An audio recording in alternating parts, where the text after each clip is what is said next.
When other people fight monsters, they unleash sky-splitting sword auras and screen-shattering magic with cool effects that scream main character. But Ninomiya Tsukasa is different. He uses traps, and I mean actual traps, from an iron pan falling from the sky, a log swinging into your face, a pitfall throwing knives, a rain of arrows, electric shocks and bomb explosions to a dozen other bizarre items no one could ever imagine. While others solo monsters with raw power, Tsukasa turns the entire battlefield into his own personal death playground, possessing a mysterious class called the S-rank Trapmaster. But for 2 long years he couldn't even use a single skill. He was seen as a fake S-rank, scorned by society and bullied like a living punching bag. Tsukasa had fallen to the very bottom of society. Until the day the apocalypse descended, the moment the entire world transformed into a giant dungeon, his powers finally awakened. And from that moment on, every monster, along with every person who had ever looked down on him, began to understand one thing. The most terrifying person wasn't one of the hunters out there casting flashy skills. It was the madman who was silently and maniacally setting traps everywhere. Come and follow the story with us at MMOT Review. On the brightly lit television screen, the female host smiled with an incredibly professional demeanor, crisply opening the Hunter News segment. She then gestured towards the muscular man beside her to introduce the guest. Today we have A-rank hunter Ibuki Yugo, and the man immediately struck a ruggedly handsome pose in response. "Good evening," he said, not wanting to waste a single second of airtime. The host quickly began to flatter him. "You just led a successful raid against the Rift Gargoyles in the giant snowfield dungeon. We'd love to hear your thoughts on that battle." The hunter smugly smoothed his hair and boasted, "Well, it was a perfect match for my A-rank class Blue Flame Mage." The blue light from the screen illuminated the sullen back of the young man watching television. In that dim glow, the face of 23-year-old Ninomiya Tsukasa appeared, looking completely dazed. He spoke in a very bitter tone. "A rank, huh?" The sounds from the TV were still buzzing. It drilled right into his eardrums, along with the sight of the crowd cheering wildly. High-rank classes really are amazing. Everyone's looking at him with such admiration. The brighter the glamour on the television shone, the more Tsukasa retreated into the dark corner of his messy room. He lowered his head and muttered resentfully, "Why can't I be like that?" As if to mock him, a bright blue status window immediately popped open right before his eyes. Name: Ninomiya Tsukasa. Age 23, Level 1. Class S-rank Trapmaster. Accompanied by stats of 6 for stamina and 5 for energy, he was as fragile as a piece of paper. He glared at that lofty but utterly useless title. He clenched his fists, sweat breaking out in pure frustration.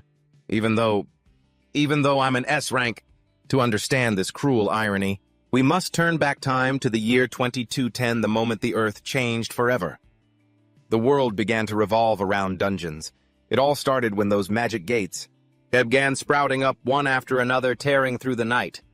Countless gates appeared across the globe, and hidden behind them were territories unknown to man. Beyond them, a small brave hunter could be seen drawing their sword to face a giant beast. Inside the dungeons exist countless traps blocking the way, and vicious monsters have made them their nests. But the trade-off for these deadly dangers was a myriad of magical treasures. More importantly, there were mysterious items far beyond humanity's comprehension. They still lie dormant inside a cup that endlessly pours out ambrosia, an elixir capable of healing any wound and invisible power. That could even break the toughest of spoils, 2 dragon skeletons more durable than diamond, and a rain of gold coins that triggered the sudden evolution of all humankind. Those who collected them would possess a colossal fortune. It was also at that time that humans began to awaken their classes, responding to that miraculous awakening. A man smirked in satisfaction as he grasped the purple magic dancing in his palm. Thanks to this newfound power, humanity was able to hold its head high and face the savage dragons directly. Humans' physical abilities improved drastically, and they began to wield skills. The powerful returned with loot gathered from the dungeons, accompanied by a single incredibly smooth sword stroke that wiped out hordes of monsters. Those survivors strode proudly and were hailed as hunters. Their glorious achievements forged the legends of a new era, establishing a completely new set of rules for society. And so a dungeon-centered economy was born, along with an extremely meritocratic system. Any individual who awakened a high-rank class was respected and rose to the top, in complete contrast to that brilliant radiance The weak like Tsukasa could only clutch their stomachs as they collapsed under the trampling boots of the strong. Even dropouts or people in my situation were despised. Snapping out of his dark past, his eyes once again locked resentfully onto the system window displayed before him. Class S rank Trap Master controls traps within dungeons. A corner of Tsukasa's lip twitched upwards as he tried to piece together his initial hope. If you awaken a high-rank class, your life will change. The class I awakened was S-rank Trap Master. The young boy he once was had been engrossed in visions of himself waving his hand to create a brilliant blue matrix completely dominating every battlefield inside dungeons filled with countless traps. Controlling traps is the same as controlling the dungeon itself. A radiant smile immediately appeared on his face along with a fiercely burning desire. When I awakened this strongest class, I was so thrilled that day. It was supposed to be perfect, but harsh reality came crashing down, ruthlessly swallowing all my hopes, the best day of my life. That was 2 years ago. It happened when I tried to use my skill for the first time to get my hunter's license. The memory took him back to the central examination area. The examiner pushed his glasses up slightly, then pointed towards the target. All right, please show us your skills here. Even those without a license wouldn't be penalized for using their skills. At that moment, Tsukasa clenched his fists in front of his chest full of confidence and shouted, "Understood!" Pouring all his strength into it, the young man swung his arm forward, his eyes sharp as he roared with conviction, "Activate trap!" However, his grand arm spread pose was met with nothing but absolute silence. Not a single spark of magic flashed. There was only the crowd behind him blinking and staring at him in dead silence. A sudden panic washed over him, and Tsukasa's pupils contracted. He broke out in a cold sweat, staring at his useless hand. What the skill didn't activate? Amidst the crushingly awkward atmosphere, he nervously pulled his hand back and stammered, This made the examiner standing beside him tilt his head, furrow his brow, and ask, "Is there a problem?" Trying to salvage his last shred of dignity, Tsukasa raised his index finger and gave the examiner a forced smile. Just one more time. Unwilling to give up, he wound up again and swung both hands forward with all his might. The crowd behind him began to look annoyed, watching the desperate young man, waving his hands wildly in the air. In response to the heavy roar he let out, trying to cast the skill so hard his throat felt raw. His shout was only met with a cold squint from the examiner as he adjusted his glasses. All his efforts had vanished into thin air. Tsukasa trembled, staring at his two hands. He was in a state of utter panic. "No way! No way! No way! No way!" The examiner let out a long, drawn-out sigh while the crowd behind them began to whisper and gossip, with judgmental stares putting a stop to this farce. The examiner scowled. "Excuse me, Mr. Ninomiya, what exactly are you trying to do?" Tsukasa frantically pointed at his own system window to explain. This is different. It's a skill that forcibly activates traps to attack enemies. The blue skill window clearly displayed the details of the ability, Forced Trap Activation. Forces traps installed in a dungeon to activate. Low energy consumption. Skill proficiency 0. Like a drowning man grasping at a piece of driftwood, his eyes widened as he had a sudden realization about how this profession worked. That's it. It must only work on actual traps inside a dungeon. He hurriedly turned to the examiner, his eyes filled with hope, but the man just looked away coldly. He turned his face away and let out an incredibly weary sigh. A cold glint flashed across his glasses as he delivered his merciless judgment. "Every now and then we get people like this. Frauds who fake their rank or abnormal individuals who can't distinguish between fantasy and reality." Feeling utterly insulted, Tsukasa pointed directly at his brightly glowing status window. He raised his voice in protest. "But it really is S-rank. It's written right here." However, all the examiner could see was a bright red "Access Denied" warning. He replied indifferently, "I see. However, you can't view another person's status window." Tsukasa awkwardly waved his hands, trying to grasp at his last slim chance. Then please test me in a dungeon. Then you'll know for sure." But he was immediately hit with a splash of ice-cold water. Dungeons are dangerous.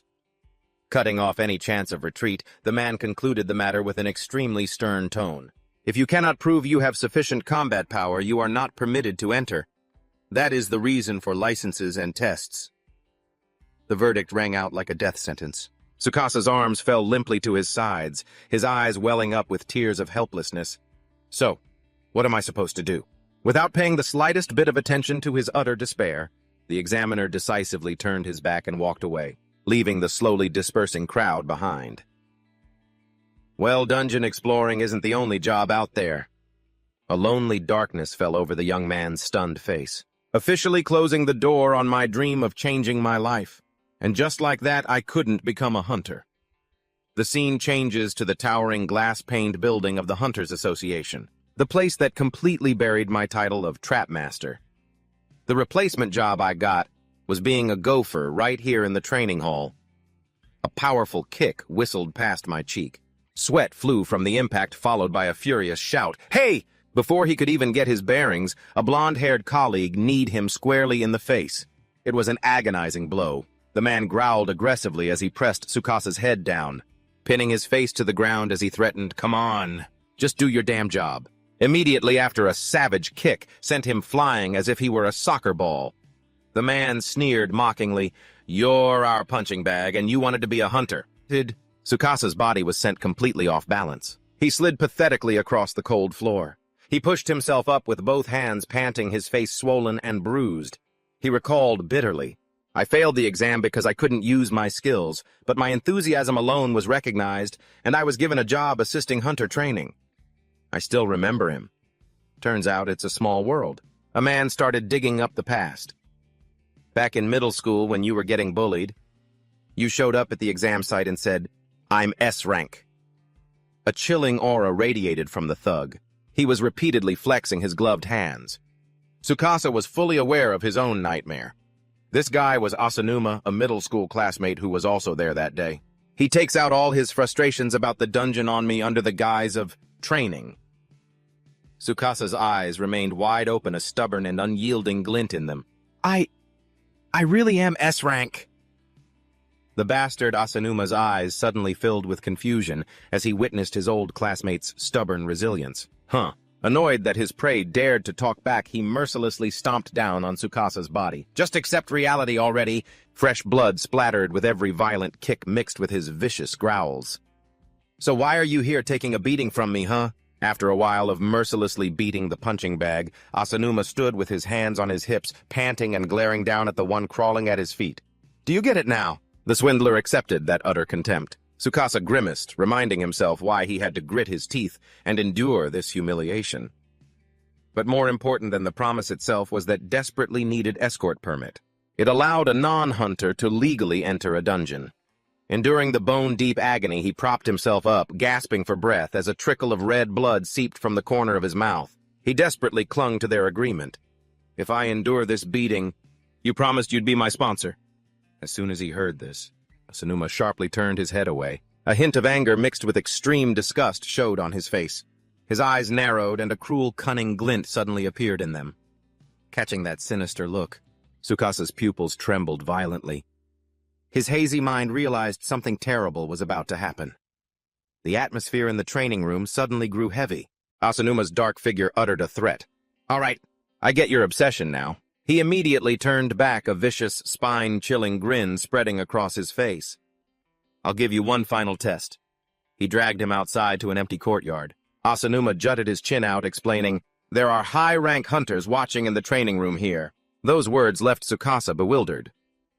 "A final test?" he asked. Striding forward confidently, the thug smiled smugly.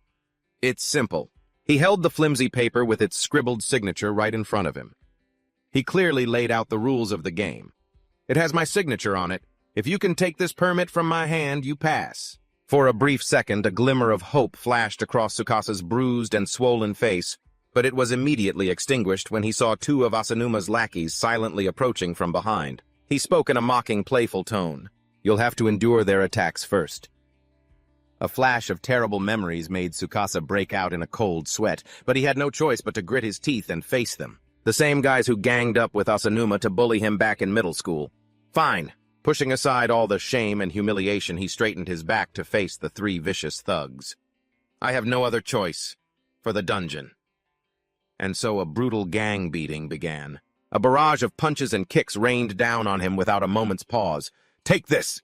And another just die. The immediate result was Tsukasa collapsing completely onto the ruined ground while Asanuma still stood tall, looking down and sneering. "See, not so stubborn after all.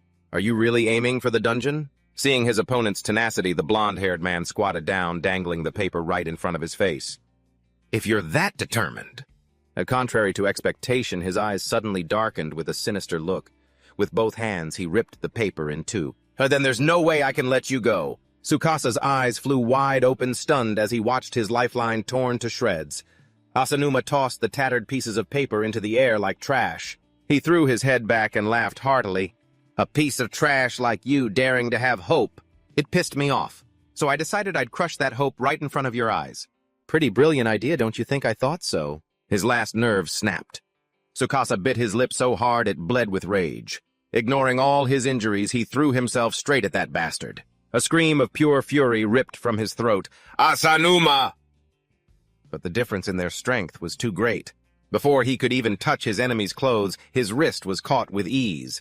With practiced ease, Asanuma instantly plunged a glowing magic dagger through his hand. "Arg, quick stab!" He collapsed to his knees, his hand pinned to the floor.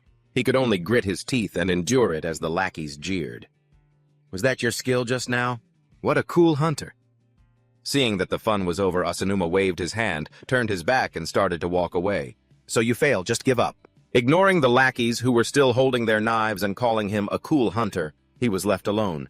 He gripped the handle of the magic dagger, trying to pull it out in extreme agony. "Damn it!" The cruel reality was laid bare. As the dagger shattered into motes of magical light, he thought bitterly, "Of course it was a lie. I knew it."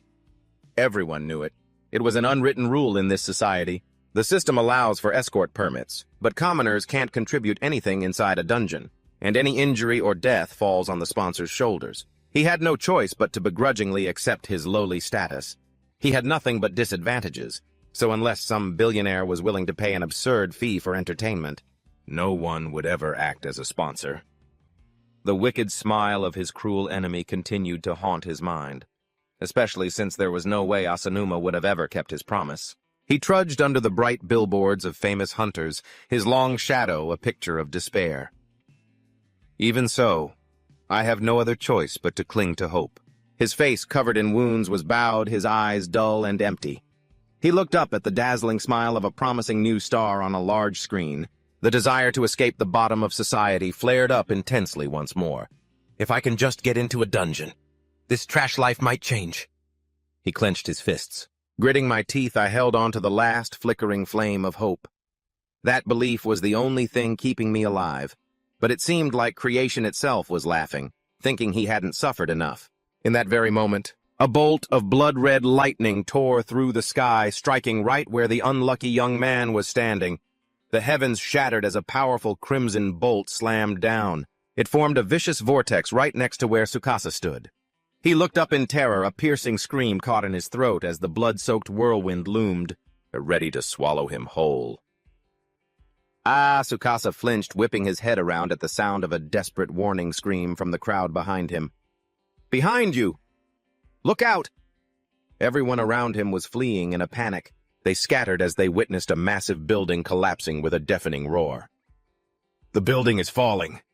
His pupils instantly constricted perfectly, reflecting the absolute horror of the destructive power crashing down. Space ripped open, revealing a crimson orb of energy that slowly, monstrously expanded. Even a giant billboard and a traffic light were caught in the twisting force, and torn apart, showering the street below. Thinking fast, Tsukasa dove behind a pile of rubble to escape death's grasp. Wiping away beads of sweat, he muttered, "That was too close." An electronic screen flickered, then flashed to life, showing the face of a female news anchor who was delivering an urgent announcement. "This is an emergency alert." He shot his head up, eyes wide with shock as he listened to the breaking news. "According to the Hunters Association, dungeon breaks have occurred all over the world.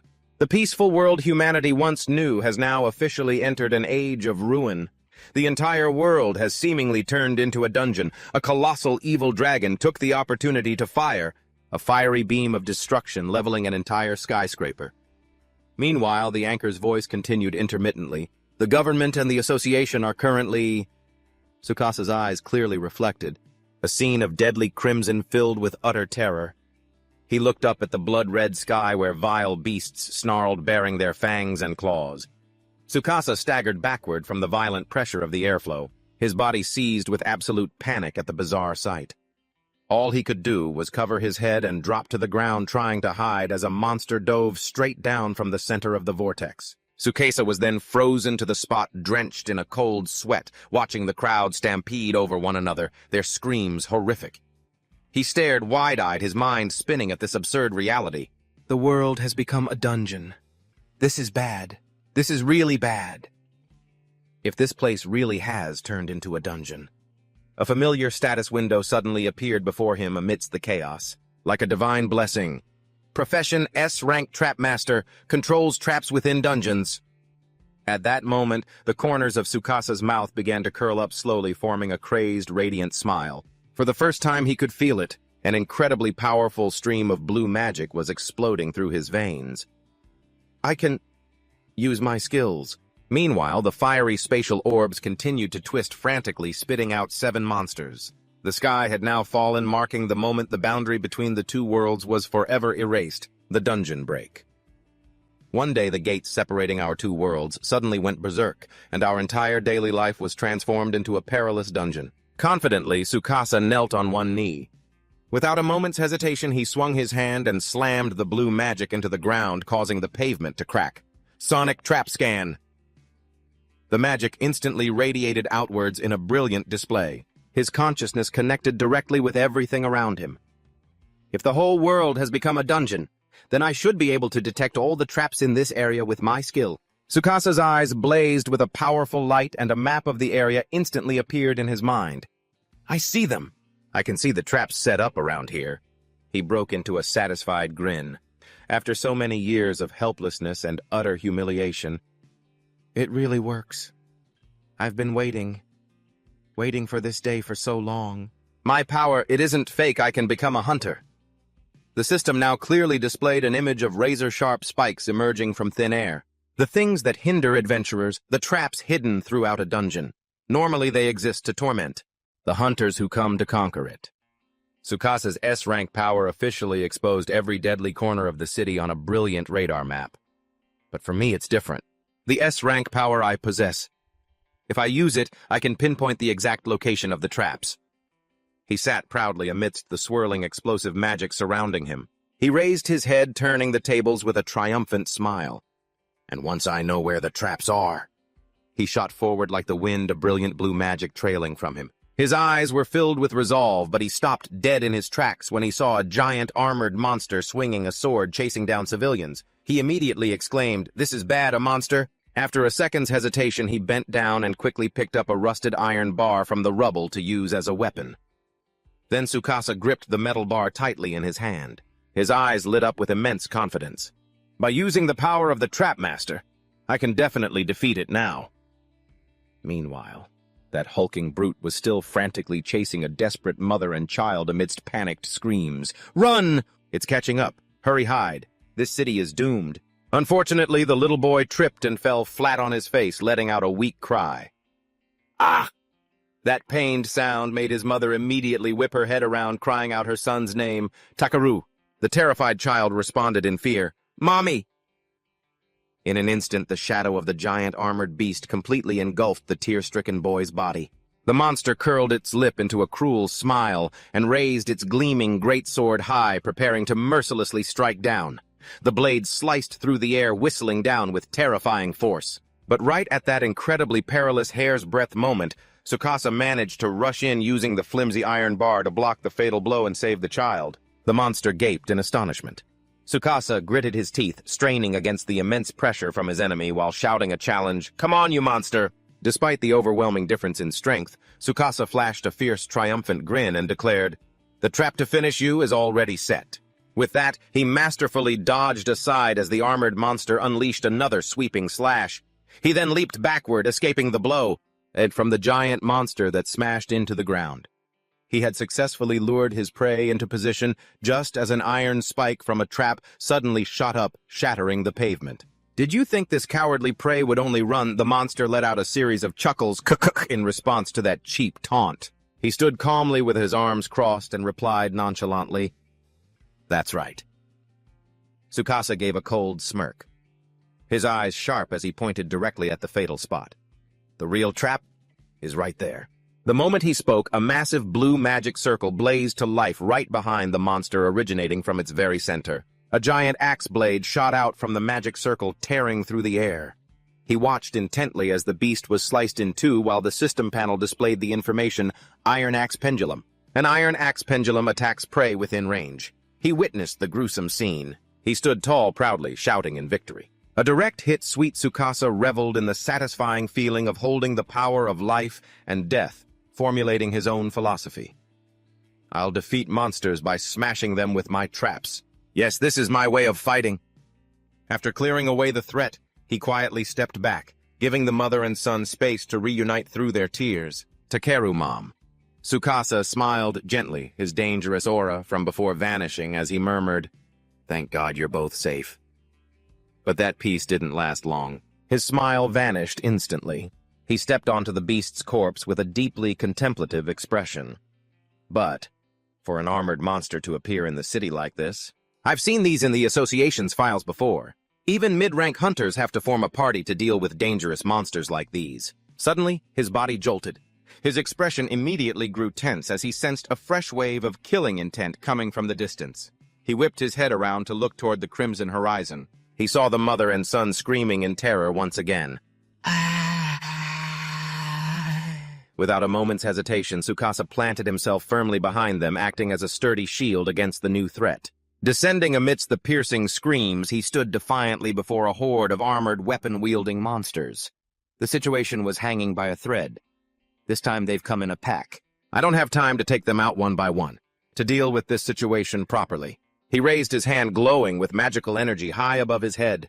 In that case, I'll use this skill. Tsukasa, his eyes filled with resolve, tilted his head to the sky, gathering all the fierce, explosive magic in his body to unleash a decisive blow. Activate trap. Instantly, magic circles appeared in unison above the monsters' heads, causing them to look up in confusion. From those very circles, a massive, relentless shower of giant boulders rained down, mercilessly crushing the armored monsters. They only had time to let out meaningless screams before being obliterated into paste. A system notification immediately appeared. Forced activation successful. In exchange for consuming mana, I can activate traps without having to touch them. After the brutal rock storm, Tsukasa stood proudly amidst the pile of flattened monster corpses. The system panel was still displaying continuously rockfall, a mysterious rain of stones that crushes the prey. Right after that, a series of consecutive notifications popped up. Level up to 2. Active skill scan trap. Activate trap is locked as it is not yet owned. He stared at the system panel, his face filled with radiant satisfaction and brimming with hope. It seems I can learn new skills too, just as expected of an S-rank profession. I can become even stronger. I can make it as a hunter. Meanwhile, the crowd of civilians hiding behind a blue tarp were whispering in terror, discussing the rock slide that had just suddenly fallen from the sky. Did you just do that? A man immediately rushed over to Tsukasa, desperately pleading, "Please help us. You're a skilled hunter, aren't you?" "Where should we go to hide?" Tsukasa turned around, trying to reassure the panicked crowd. "I'm not an official hunter, but right now the #1 priority is to find a safe area." Those words made the man ask blankly, "A safe area?" He then clearly explained a basic rule. Inside a dungeon, there's always a safe area. There are no traps there, and you don't have to worry about being attacked by monsters. But the man only grew more desperate because ordinarily to do that, the problem is locating that spot. To identify a safe area when you don't know where it is requires sending out a fairly large-scale survey team. The man looked at Tsukasa with extreme worry and lamented, "In that case, we don't have that kind of luxury." But he just remained calm, waved a hand dismissively, and replied, "Not a problem." He raised his glowing hand high, smiling smugly and confidently at everyone's confused gazes. For me now, something like that is simple. Tsukasa focused his energy and activated the skill once more, Scan Trap. The entire city appeared just like a 3-dimensional map in his mind. I have the power to detect the location of traps. If I use this technique and identify the points that are completely free of traps, that means it's a safe area. His eyes flashed with a blue light locking onto the target. I see it. He immediately turned around and decisively ordered the utterly bewildered crowd, "The safe area is up ahead at Higashikawa Park, follow me." But faced with their hesitation, he gave a powerfully captivating smirk. "That is if you all trust in my skills. With no other choice, they had to risk their lives and follow this reluctant hero. All right, we'll follow you. It's come to this after all. We have no choice but to trust you. Finally, the entire group reached the safe location. They cheered loudly in celebration. We made it. This is Higashikawa Park. Everyone could finally breathe a sigh of relief, enjoying the all-too-brief moment of peace. We'll be safe if we stay here, right? It doesn't look like there are any monsters at all. We're saved. The mother hugged her son tightly, turning to their savior to thank him earnestly. Thank you so much. Yes, if it weren't for you, we... But right at that moment, Tsukasa suddenly froze his eyes, scanning the surroundings with vigilance. Wait. Huh. He shot off like a flash of lightning, leaving the crowd behind in utter bewilderment. Tsukasa gritted his teeth, clenching his fists as he felt an incredibly familiar power. I see it now. With what I have now, my eyes are the strongest. The entire image of the city once again appeared clearly in his vision, but this time, he had discovered an earth-shattering truth. This was the eye of a god. If a place with absolutely no traps was a safe zone, then conversely a place with a dense concentration of traps. He cast his gaze toward a building completely shrouded in red dots. That place heavily guarded by traps. There must be something there. An icon of a gleaming gold-locked chest immediately appeared in his mind, stoking his greed and his intense desire for a new life. Could it be a powerful hidden item? He stomped his foot, bracing himself for a launch. Without a hint of hesitation, he charged straight toward the mysterious building. Tsukasa stood majestically before his target, his eyes blazing with determination. If I can get my hands on it. But before he could even act, a familiar, sarcastic voice echoed from behind him. What the hell is this? I was just wondering what kind of little runt was running around.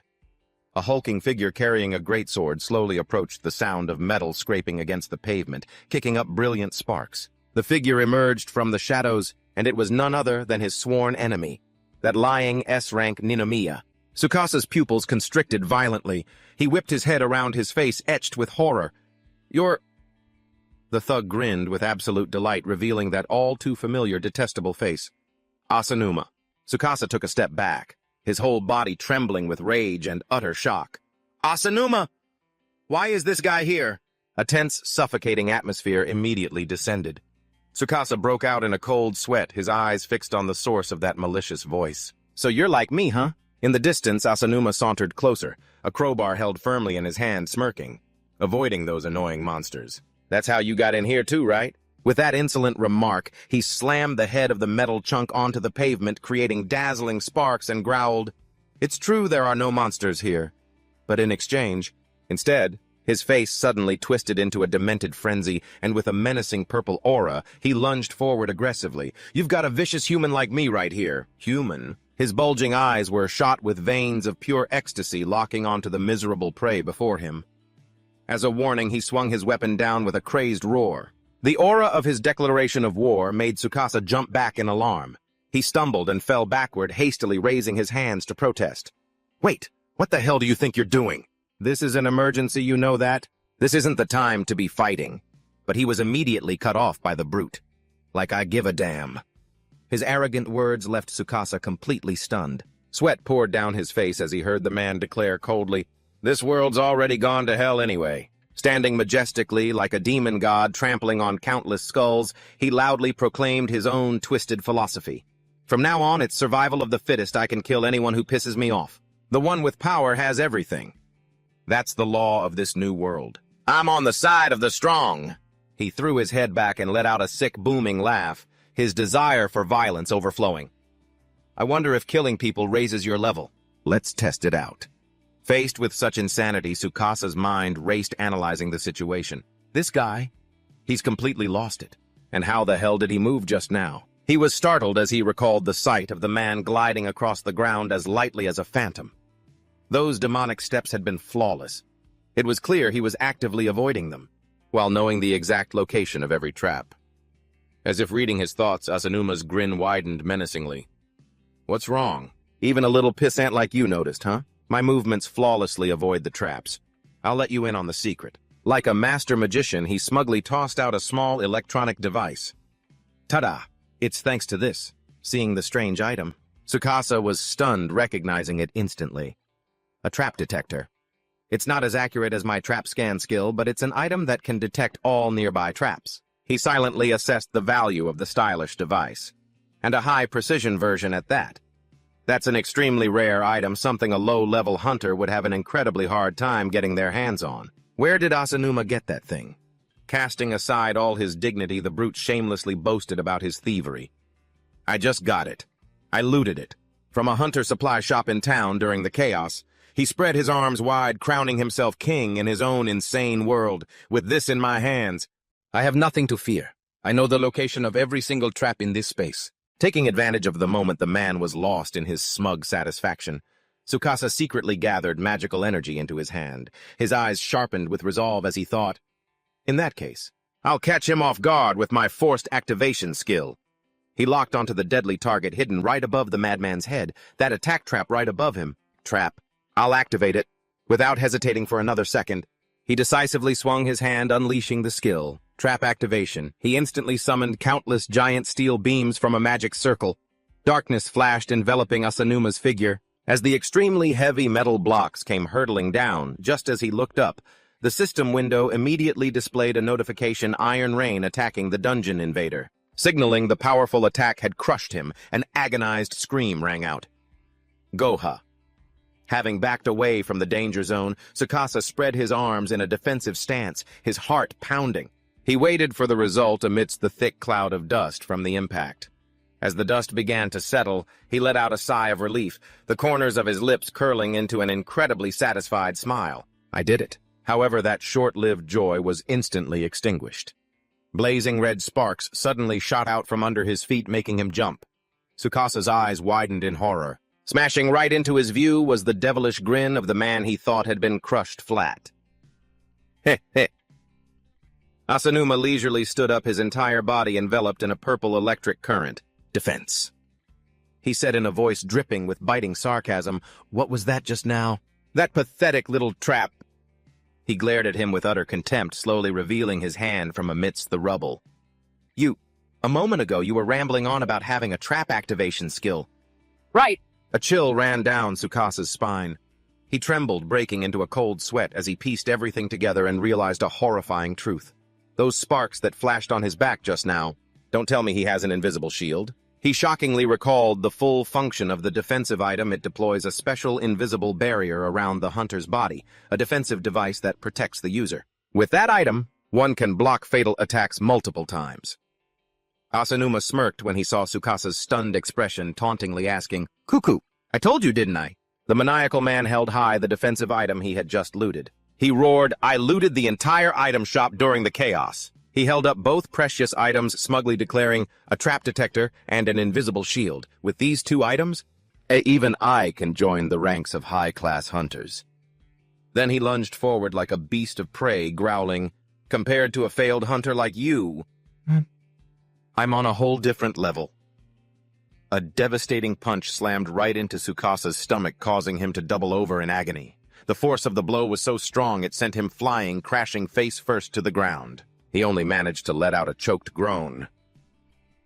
"Urk!" He pushed himself up on his hands, glaring with hatred at his weapon-wielding enemy. The thug spoke his voice, a mocking provocation. "Hey, you piece of trash, did you just attack me from behind?" Without giving him a chance to answer, he swung his weapon down hard on him, his tone filled with glee. "I always told you this when I bullied you, didn't I?" He rained down relentless blows on his back. Fresh blood began to seep out as he cruelly explained, "First, you punch them in the gut and make them crawl on the ground just like this. That's the theory." He raised his weapon, preparing to deliver the finishing blow to his prey, a look of pure madness on his face. "Just you watch, you stubborn fools at the Hunters Association." Tsukasa's pupils constricted violently as the man roared in a bloodthirsty frenzy, "This is the beginning of my legend." But just at that moment, he mustered what little battered strength he had left and twisted his body back. The other man roared in resentment, "You always treated me like trash just because I was D-rank, sending me to these goddamn dungeons." The weapon in his hand also began to flicker with a bright glow. "My power isn't limited to just this.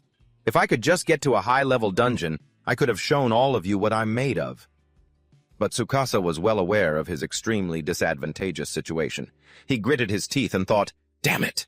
At this rate I'll be defeated. I have to do something. In that decisive moment, he poured all of his remaining mana into his hands. A powerful, brilliant blue energy erupted as he aimed his hands straight at his enemy. He furiously lunged forward, yelling, "Activate trap!" Seeing a spiked mace begin to form from the magic circle, Asanuma smirked contemptuously. What a waste of effort. And then he swung his weapon, effortlessly swatting the mace away in a streak of fire. Standing proudly as he watched the mace get destroyed, his glowing purple eyes filled with ambition. I'll get even stronger by finding more items in high-level dungeons. Undeterred, Tsukasa continued to swing his hand persistently, casting the skill. Activate trap. The man moved like a phantom, effortlessly dodging the series of spikes that shot towards him as he roared, "All those who looked down on me until now, I'm going to kill every last one of them." Witnessing this scene, Tsukasa realized in despair, he's seeing through my attacks perfectly. Is this the power of the trap detector? As his face contorted in pain, an even more terrible thought flashed through his mind. And even if they hit, what's the use? The shadow of his enemy loomed before him, leaving him completely helpless and desperate. With Asanuma's invisible shield, I'm completely out of options. But just at his moment of deepest despair, an unexpected sound echoed in his head. What's this? The sound of a transformation, a status change. Along with it, a system notification appeared. Skill proficiency has increased. Due to exceeding the required number of activations, a new skill has been acquired. He came to his senses with a start, realizing, I see. Because I've been using this skill over and over again. My skill proficiency increased before I even noticed. He quickly scanned the information that appeared before him. So what is it? What's this new skill? Trap creation consumes mana to create a new trap. Tsukasa's eyes lit up with a ray of hope. He murmured in utter amazement, the power to create a new trap. If I use this skill, maybe... Seeing that Tsukasa still hadn't collapsed, Asanuma roared with a mix of anger and confusion. Huh. Hey, you piece of trash, he taunted upon seeing Tsukasa get into a stance. Preparing for a counterattack, what's with that weird pose? But Tsukasa just focused on gathering energy into his hand, coldly repeating the man's words. I said we'd start with a punch to the stomach, didn't I? His eyes flashed with hatred as he let out a roar, channeling all his magic power. I'll make you pay, you bastard. He condensed the seething purple energy in his hand, determined to turn the tables using this unknown power. Creating and activating the trap himself, he thrust his palm forward and shouted the newly awakened skill, Trap Creation. A massive burst of energy erupted from his body. Confirming the attack with the Trap Creation skill, a giant log suddenly materialized out of thin air, right in front of Asanuma, causing him to scream in horror, "Why is there a trap there?" Impossible. The system panel immediately displayed the words, Log Attack. A summoned log attacks the target. Just as he was wondering in a panicked confusion, none of my items can do something like that. The log slammed violently into Asanuma, forcing a pained groan out of him. Arr! Witnessing this, Tsukasa smirked triumphantly. All right. He looked at his handiwork, excitedly explaining his new skill to himself. Trap creation. I created a trap in an empty space. Realizing he had the upper hand, he clenched his fist, deciding to end the fight with this skill. I can win. I'll activate the trap one more time. Knocked to the ground. Asanuma was in a state of utter panic, screaming in boundless disbelief. No way, creating a trap out of thin air. No way. A piece of trash like you could never do that. Tsukasa strode closer, calmly replying, Sorry, Asanuma. I'm not like you. I'm an S-rank profession, a trap master. He gathered a deep purple orb of energy in his hand, a smile full of confidence. That's why I can do this. Finishing his declaration, he swung his hand forward. A complex magic circle appeared as he shouted majestically, Trap Creation. The magic circle instantly appeared right above Asanuma, causing him to let out a gasp of astonishment. Huh! A bucket fell from the sky, landing squarely on his head. The system panel announced, Drop Bucket. A bucket falls from a great height. While he groaned pathetically, Ugh! He sat limply on the ground, dazedly touching his head and looking at the bucket that had rolled beside him, asking in bewilderment, Huh? A bucket. Seeing that, Tsukasa clicked his tongue, looking a little disappointed. Shh. Just as I thought. This is all I can do. He thought to himself, assessing his current limits. Damn, large-scale traps. Creating them instantly seems to require a lot more magical power. Asanuma burst out laughing arrogantly. What was that for?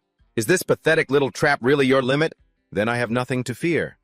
Tsukasa just coldly replied to his arrogant smugness. No, my goal wasn't to hit you with the bucket. Look carefully at your feet, you piece of trash. Hearing that, Asanuma looked down with a bewildered expression. My feet! He suddenly screamed in utter terror as his hand accidentally touched a glowing red magic circle, glowing brightly on the ground. Whoa, I see it! Tsukasa watched Asanuma from a distance, calmly explaining his plan. There was a trap here from the very beginning. The horrifying truth dawned on him. Asanuma stammered, trembling while sweat poured down like rain. The bucket was just a lure to get me into this trap.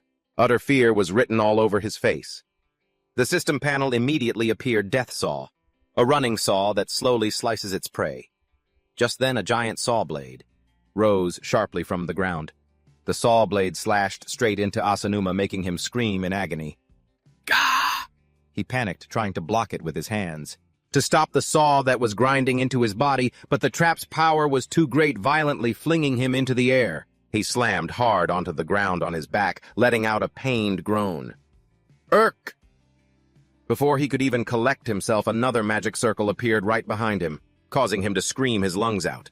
This time, from behind the towering wall suddenly sprouted vicious spikes, impaling him in the back. He was pinned firmly to the wall. He groaned in extreme pain, trying to struggle free from the wall of spikes, screaming in despair, "Another trap! Argh!" He ran for his life, realizing his incredibly dangerous situation. This is bad. If this keeps up, my invisible shield will break.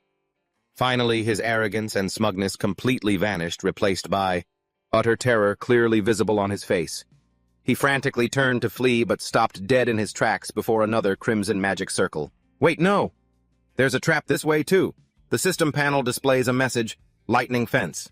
An electric barrier suddenly appears in mid-air, electrocuting its prey. Just as a whirlwind of electricity strikes down, he lets out a blood-curdling scream. Gah! Blasted by the extremely powerful current, Asanuma is knocked down, collapsing face first onto the ground. He pants wearily. This is bad. He realizes his life is hanging by a thread. I'm at my limit. If I take one more hit... Just as he plants his hand on the ground, another brilliant red magic circle instantly appears right beneath him. And so, a razor-sharp iron chain shot out, aimed at the system panel, which cruelly announced unbreakable iron chain. The sturdy chains seized the intruder and sealed off their resistance. As a multitude of chains bound his body tight, he screamed in terror, "Here too!" But the only reply he received was Tsukasa's calm voice. "You don't recognize it," he said, standing there proudly. His blue eyes flashed with confidence as he explained that this room contained a series of chain traps. Starting from a single trap, many others would trigger in response. They would continuously attack the intruder. An extremely complex diagram appeared illustrating his detailed plan, a perfect mechanism designed to repel and take down even intruders with extremely high defense. Tsukasa looked at his enemy bound tightly within the blazing red magic circle and declared loudly, "And this is the finale for this trap combo." A giant crossbow was magically summoned from high above, aimed straight at the helpless and defeated Asanuma, who could only let out a terrified cry. Extreme fear took over him, causing him to scream in despair, "Arg! Somebody help me! I don't want to die!" The system panel immediately displayed its judgment. Hunting crossbow. A bloodthirsty crossbow that captures prey in a trap and hunts them down. As the arrow was charged with energy, Asanuma gritted his teeth, already knowing his tragic fate. My defense won't hold. I'll be pierced right through by that arrow. His defensive layer shattered to pieces, signaling only one terrible thing: death. The arrow was fired, tearing through the air. It shot forward like a bolt of lightning, throwing Asanuma back. The arrow plunged straight into the ground, barely missing him, but it destroyed and completely crushed two extremely valuable pieces of equipment. Asanuma lay unconscious on the floor, foaming at the mouth. Tsukasa calmly commented, "The arrow missed, but there's no need for a finishing blow." He stared at the completely shattered shield generator and mumbled, "Looks like the shield generator broke after taking so many death-level traps." "That's to be expected." Tsukasa slowly approached the trap detection machine, stomped on it, and said, "I'll destroy this trap detector too. Looks like you couldn't handle it either." He looked down at the pathetic loser and delivered his final judgment. "You didn't realize there was a trap combo here, and you wasted the item's power. That's the reason for your failure. Having passed sentence, he decisively turned and walked away. A crack appeared on the far wall.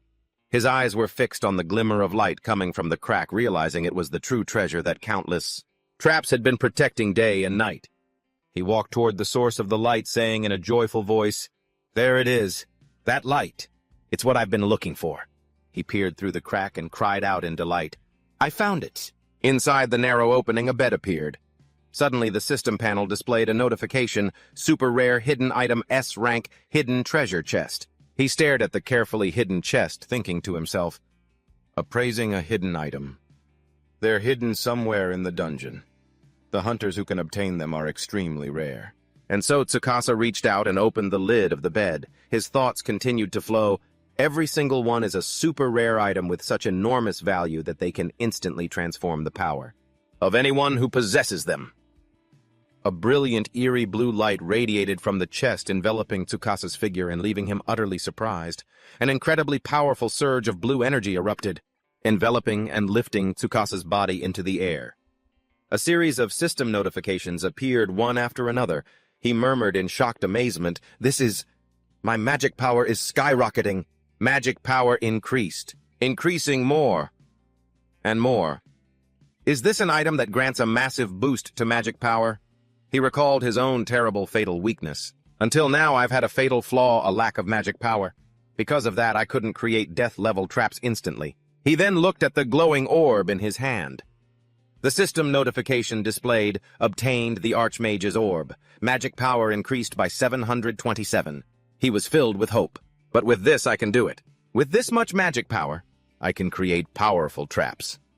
Tsukasa clenched his fist, an extremely confident smile on his lips as he declared decisively, "All right, let's test it out a bit." Right after that, a monster carrying a giant scythe appeared in the middle of a ruined city. Then a horde of insect-like monsters with glowing eyes emerged from the shadows. Tsukasa faced the horde and calmly assessed, "Giant insect-type monsters, huh? A worthy opponent." Without a moment's hesitation, he raised his hand forward, channeling all his newfound magic power, and shouted powerfully, "Create trap!" Countless purple magic circles appeared hovering in the air. Giant weapons aimed straight at the monster horde. The flaming weapons rained down, incinerating the monsters in a violent sea of fire. The system panel displayed a notification, "Hell's Incinerator. Incinerates prey within range with terrifying firepower." Standing tall amidst the sea of fire, Tsukasa calmly commented, "Very good. The instant death trap appeared without any trouble. So this is the power of the Archmage's orb." Suddenly, his body sensed something unusual, and he turned his head back. "Huh." Two men in Hunter Association uniforms appeared, utterly shocked by the scene before them. "What the hell is this? What happened to this monster's corpse? Unbelievable! It's been completely incinerated." They looked around, trying to find an explanation. To pull off a feat like this against a large-scale monster, is there an S-rank hunter nearby? From deep in the shadows, Tsukasa observed them, thinking to himself, "Those people look like the Hunter Association's defense force. They're here to evacuate the residents." Then another team member ran up, shouting urgently, "Hey, leave it. The evacuation guidance is complete. Hurry up and get to the baseball stadium."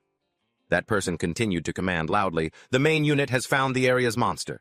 The plan is an all-out attack on it. Is that clear?" Hiding behind a corner, Tsukasa perked up his ears and overheard the entire conversation.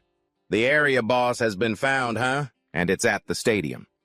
He recalled a crucial piece of information about this type of leader monster. The area boss is the apex predator of the dungeon monsters. Naturally, they're very strong, but they are also the priority target for hunters. He continued to reason, if you defeat an area boss, all other monsters in the same area will vanish at the same time, and the entire area can be turned into a safe zone. Tsukasa stared intently at the backs of the Defense Force members, convinced that those rules must also apply to this area, even though it suddenly turned into a dungeon. The Defense Force rushed off at full speed, shouting, "The battle must have started already. Head to the stadium quickly." Tsukasa stepped out from his hiding spot, a grin full of excitement on his face. An area boss. Now that's a worthy opponent. I have no other choice but to go. The scene shifts to an enormous stadium. A giant armored monster roars, ready for battle. A very brave hunter charges forward, swinging his sword. He engages the monster in a head-on clash. His teammate shouts from behind, "Hey, don't get distracted by those small fry." The area boss will be here any second. Over here, a female hunter watched the other hunters fighting the monsters, a look of absolute shock on her face. These are small fry? These massive monsters? No way. For low-rank hunters like us, this is the best we can handle. She looked forward, her face pale, and mumbled in utter fear. In that case, the area boss must be... A loud noise shook the entire ground immediately, startling the battle-hungry hunters and putting them on high alert. Then, a massive shadow smashed through the stadium dome and came crashing down. The monster opened its mouth wide, full of jagged, sharp teeth, as a red orb of energy began to coalesce, taking shape. It let out a world-shaking roar, revealing its true form as a giant dragon, causing the hunters to freeze in their tracks. A destructive blast of heat shot out, scorching the ground black, sending a hunter flying as he screamed in agony. Enemy attack, run. The lucky survivors watched in horror as their comrade was brutally defeated. That heat ray's range and power are completely beyond imagination. Just then, a loud voice suddenly rang out from behind. Hey! It startled the two of them, who whipped around to look. In the distance, their captain was urgently giving orders. Evacuate quickly. The stadium is collapsing. The area boss is here.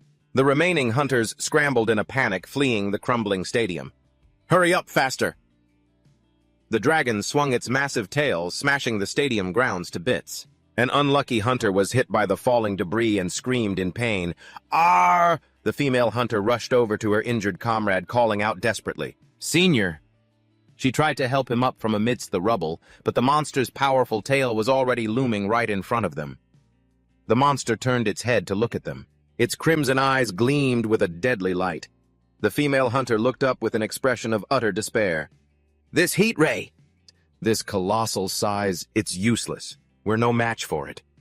She was struck by the horrifying truth as the dragon was shrouded in flames. This is the ruler of the area, the absolute power of the area boss. From a nearby rooftop, Tsukasa saw the dragon's form and wondered, so that's it, huh? Without a moment's hesitation, he charged straight forward and yelled, Just you wait! So, area boss. An extremely confident smile spread across his face as he dashed forward at a dizzying speed. In just a moment, I'm going to set a death trap for you! He roared with conviction as he ran, a grand plan forming in his mind. If I can defeat that monster, all the fighting in this area will end. Tsukasa stood majestically on a rooftop, ready for action. I'll end this with my Trapmaster powers. Meanwhile, at the stadium, the dragon roared and went on a wild rampage. It roared fiercely, displaying its dominant power.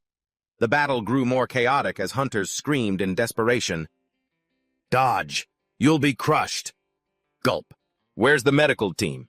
The captain tried to rally his troops, giving a loud command. Artillery squad, don't falter, shoot it down with a volley. A massive barrage of arrows was fired. They flew straight towards the dragon. The arrows exploded against the monster's tough scales, but didn't cause even a scratch. The captain watched with a face full of hope and extreme anxiety. Did we hit it? The dragon stood there majestically, completely unscathed. Its blood-red eyes gleamed with rage. From a distance, Tsukasa witnessed everything, frowning as he realized it's auto-regenerating. It healed the wound instantly. He analyzed the boss's abilities thoroughly. Any minor injury is healed immediately, making the hunter's attacks meaningless. So unless we can land a fatal blow in a single strike, we can't beat it. He compared it to his previous enemy. Asanuma's invisible defense was a pain, but this opponent is even harder to take down because the damage doesn't accumulate. However, a fiercely determined smile appeared on his lips. But I can do this. This isn't an opponent I can't defeat. A very bold plan just flashed through my mind. If I use the trap I found in the city. Her eyes narrowed. Shouting to draw its attention, the female hunter decided to sacrifice herself as bait. She leaped to her feet and yelled, Come and get me! She gritted her teeth, telling herself, I'm a hunter too. I might be useless in a fight, but at least I can be the bait while it's chasing me. The others can get away. But the giant dragon instantly turned towards her. A sphere of thermal energy began to form in its mouth, sending her into a state of utter panic. She blurted out, Wait, a heat beam already? She squeezed her eyes shut, waiting for death. Giving up in despair, she thought, This is it. I'm done for. But then she opened her eyes in utter astonishment. She suddenly found herself being carried in the arms of Tsukasa, the hero who had appeared and saved her in the nick of time. Whisked away in an instant, the panicked hunter cried out, What? Where are we? Tsukasa, perfectly calm, explained, while still carrying her, "I saved you using a magic teleportation trap, right before you were engulfed by that heat beam." All she could do was gape in confusion. Huh. He recalled the exact function of this type of trap. A trap that suddenly appears in a dungeon and teleports you to an unknown location. A dangerous teleportation. A space-time distortion. It unexpectedly sends the target somewhere else. Needless to say, it's usually just a nuisance. But he continued to consider its potential uses. If it could be controlled at will, it could be used for emergency rescues like this one. That's an effective way to use a raid trap. After he set her down on a chair, she hurriedly asked, "Who are you?" "What do you mean?" "I used a trap." But Tsukasa replied with great urgency, "Sorry, but I don't have time to explain." He strode away and gave a commanding order. "If you can use a radio, inform all teams." He then clearly stated his bold plan. "Tell them that from now on, a certain hunter will face the area boss alone and lure it into the city." Hearing this, she shot to her feet in protest. "Into the city? What are you talking about?" "What?" "We lured it out here, specifically to prevent civilian casualties." Tsukasa dashed off. Without turning back, he calmly called out, "The evacuation is complete. Even if the city becomes a battlefield now, there won't be any casualties." And with that, he was gone. She was left shouting helplessly after him, "Hey, wait!" She stared at his retreating back, speechless with shock and confusion. Meanwhile, back at the stadium, the dragon was roaring and rampaging wildly. Its thunderous bellows asserted its absolute dominance. A hunter rushed over to his injured comrade, asking worriedly, "Are you okay?" He helped his teammate up, staring hopelessly at the monster. "Damn it, it's useless. With that regeneration ability, we're out of options. At this rate, we're all going to be wiped out."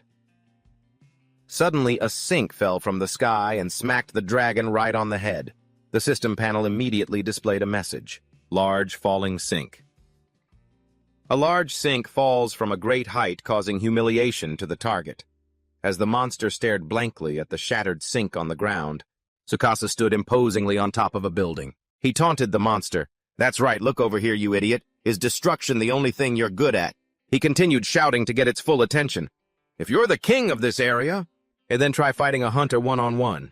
I'll take you on any time." Provoked into a frenzy, the dragon roared in fury. Another ball of thermal energy began to condense in its mouth as the other hunters watched. They cried out in alarm, "Oh no, another heat beam is coming. What is that hunter thinking? He's recklessly provoking the area boss." The dragon fired a devastating heat beam, incinerating everything in its path. Tsukasa swiftly dodged the heat beam as the other hunters watched in horror. "Whoa, he dodged it, that attack. Does that hunter have a flight skill?" One of them quickly realized the truth. "No, that's not it." He pointed to a spring pad that had just appeared on the rooftop. "That thing. He used that spring pad trap to launch himself into the air." Tsukasa smiled to himself. "That's right. What I used was a raid trap. I used that spring pad to dodge the heat beam." Immediately, the system panel displayed a notification. "A frantic leap. A frantic trap that launches its captured prey into deadly lands." He continued to deduce. "If I use this trap at will, I can jump freely. So it's a support trap for aerial combat." He continued to operate it, creating other traps in midair and again mass-producing traps. Countless spring platforms appeared, allowing him to move with incredible agility in the air. He leaped from one platform to another, hurtling straight toward the dragon, which looked up in utter astonishment.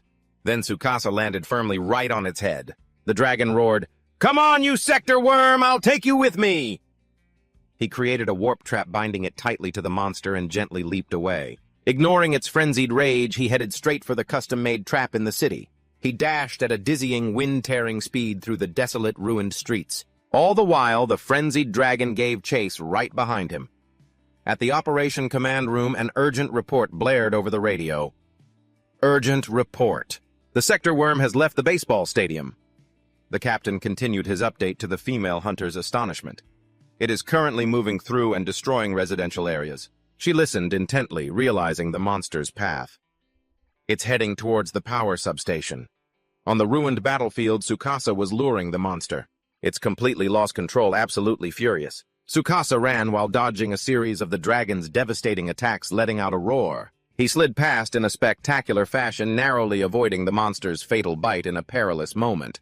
He glanced back to check on the situation. The monster roared, preparing to strike again, but Tsukasa was one step ahead. He created a magic circle and shouted, "Trap!" The trap exploded loudly. It momentarily hindered the monster. Tsukasa continued to use traps to create distance while the dragon stubbornly persisted in its pursuit. He landed safely. After a short warp, he breathed a sigh of relief. All right, warp successful. Tsukasa stood majestically before a giant power substation, thinking to himself, "Good, I've lured it here. I just need to go a little further to that large setup." He placed his hand on the ground and declared in a firm voice, "From here on out, I'm treating you to a magnificent feast." Suddenly, his hands generated a powerful magical current. Focusing all his power, he looked at the dragon and shouted, "Mass trap creation! Countless magic circles!" Colored purple appeared on the ground surrounding and trapping the dragon. From those magic circles, a series of iron chains with sharp tips shot out. The system panel displayed the text, "Grand Unbreakable Iron Chains," giant reinforced chains that capture intruders and suppress their resistance. As the chains bound the monster tightly, another magic circle appeared ready for the next attack. The system panel continued to display a notification, "Grand Iron Axe Pendulum." A pendulum holding an iron axe attacks prey within its range. As a giant axe swung down, it slashed powerfully into the dragon, leaving a deep gaping wound. Immediately after that, a massive sharp saw blade emerged from the ground. A system notification immediately popped up, "Grand Death Saw." A running saw blade that cuts slow-moving prey to pieces. Tsukasa observed carefully from a distance, analyzing what he had just created. These are oversized fatal-level traps. If this were just an ordinary monster, it would have been over. He stared as the dragon roared in pain, continuing to deduce, "But this thing has the ability to regenerate, so I knew from the start this wouldn't be the decisive blow. That's why I'm not done yet." He dashed toward the tightly bound monster, shouting, "I'm going to hit you with something even more brutal." By then, a giant radiant sphere of energy had gathered in his palm, ready to unleash the final blow. Trap. The system panel flickered continuously, signaling a devastating attack was about to come crashing down on the monster's head. Grand rockfall. A sudden rain of giant boulders poured down, aiming to crush the massive prey. However, the ferocious evil dragon was no pushover. It tilted its head back and unleashed a brilliant stream of flame, shattering the incoming boulders along with the series of traps laid out around it, not giving it a single moment to breathe. The notification panel immediately updated on the situation, "Grand Hell Incinerator." Overwhelming firepower with terrifying might meant to incinerate everything in a wide area as countless magical flamethrowers simultaneously bombarded the dragon. As Tsukasa skillfully dodged the destruction, he yelled triumphantly, "How do you like that? A hell of falling boulders and a hell of blazing fire, a relentless non-stop chain of traps, isn't it?" He clenched his fists in extreme excitement loudly, proclaiming, "This is my true power, the most powerful trap combo I can create right now, also known as the main course. Enjoy it slowly. Let it seep into your very bones." He smirked arrogantly as he watched the dragon's tough scales sustain incredibly heavy damage.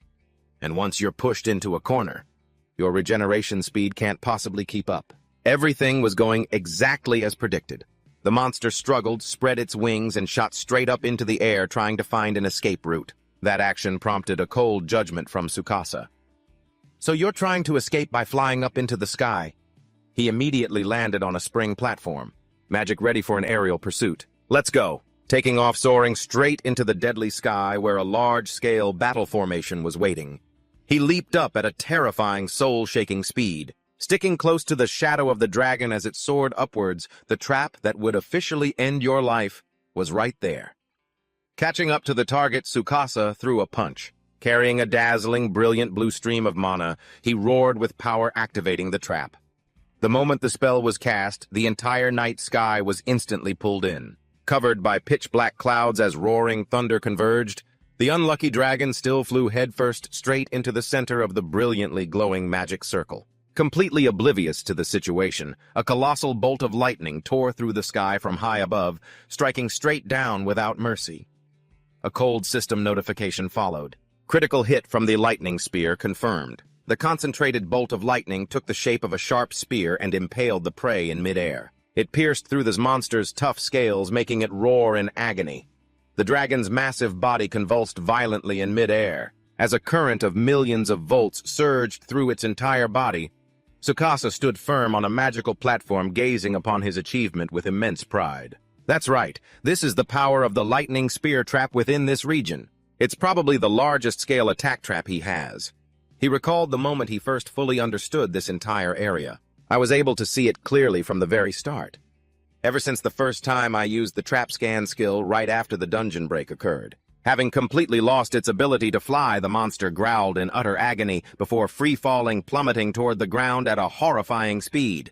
Tsukasa landed on another magic circle, readying his stance for the next engagement, while the dragon slammed its body into the ground, creating a tremor. Amidst the violent quake, he glided smoothly through the air, landing safely as thick dust and smoke billowed up from the cataclysmic impact. Despite its numerous wounds, the ferocious dragon struggled to its feet, roaring and howling for a fair revenge, forcing Tsukasa to raise his guard.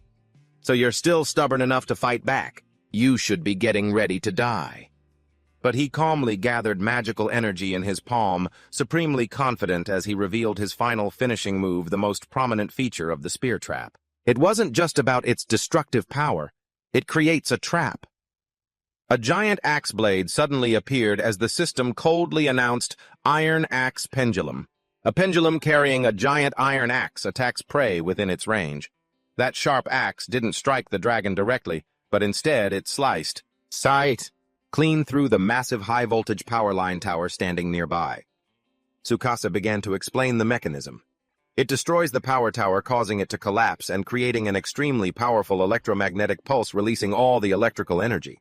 The ultra-high voltage of the entire area all at once. The lightning released from the magic spear connects directly to that enormous power source, creating a terrifyingly lethal phenomenon. And when it resonates with the lightning spear through the principle of a lightning rod, the entire city's ultra-high voltage supply will be sucked directly into the dragon's body. It caused the dragon to scream and howl in utter despair. A destructive energy quickly turned the monster's body black. Tsukasa delivered the death sentence in a steely voice. The ultra-high pressure energy? Its entire body is engulfed in flames, just like that burned to ashes. Zone neutralized. A colossal electromagnetic explosion ravaged the area, swallowing the dragon whole. This officially marked the end of the life-or-death battle. The high-pressure energy was created by resonating with the power of the transmission towers, channeling it into the lightning spear. That was the perfect finishing blow for that creature. Huddled down, shielding himself from the terrifying pressure of the explosion, Tsukasa quietly analyzed the situation. If this were just a normal dungeon, an attack like this would definitely not have worked. If I had relied solely on my own strength, I would have had absolutely no chance of winning. But he had been clever, knowing how to make the most of the advantages in the surrounding environment. Here I had a powerful weapon at my disposal called a transmission tower. For a monster, that was surely an artificial trap full of surprises. He placed a hand on the ground, kneeling completely safe and sound after emerging from the destructive storm. He stared at the giant dragon's corpse lying motionless at the foot of the power tower. He let out a sigh of relief, as if a great weight had been lifted. If this whole world turned into a dungeon, then absurd situations like this could definitely happen. He gazed out at the panoramic view of the city bathed in the crimson glow of the sunset. He muttered, it was caught in a trap from the very beginning, the trap of having stepped into this world. Instantly, a series of system notifications popped up one after another. Dungeon clear complete. Level has increased significantly from level 4 to level 8. Tsukasa clenched his fists, a proud smile spreading across his sweat-drenched face. With this, the zone hunt is officially over. A surge of confidence filled his mind as he recalled the seemingly impossible feat he had just accomplished, clearing almost the entire zone all by himself. My strength is the real deal. The scene suddenly shifted to a painful memory. The brutal beatings from that bastard Asanoma came back in vivid detail. 2 long years had passed exactly like living in complete and utter darkness. He had to grit his teeth and endure the violence from Asanoma. He remembered the long nights spent buried in books, wasting the days of his youth to accumulate knowledge about dungeons that I didn't even know if I could ever enter. An image of him turning his back to answer the phone appeared, filled with a lingering guilt that he had caused his family too much worry. They were the only ones who still believed in me. Big brother, please don't overwork yourself, okay? Mom is really worried too. She says that any work related to dungeons is very dangerous. or the moments when his heart felt like it would break, but his will to fight had never been extinguished. I appreciate your kindness, but I am 1,000 times sorry. Even so, I never once thought about giving up. The image of a lonely, isolated young Tsukasa, shunned by the crowd, appeared with stark clarity ever since that terrible day, when everyone around me started treating me like an outcast. I always told myself I had to stand tall and firm under that crimson sunset. Tsukasa wore the pensive expression of someone who had just turned the tables in a game of life and death.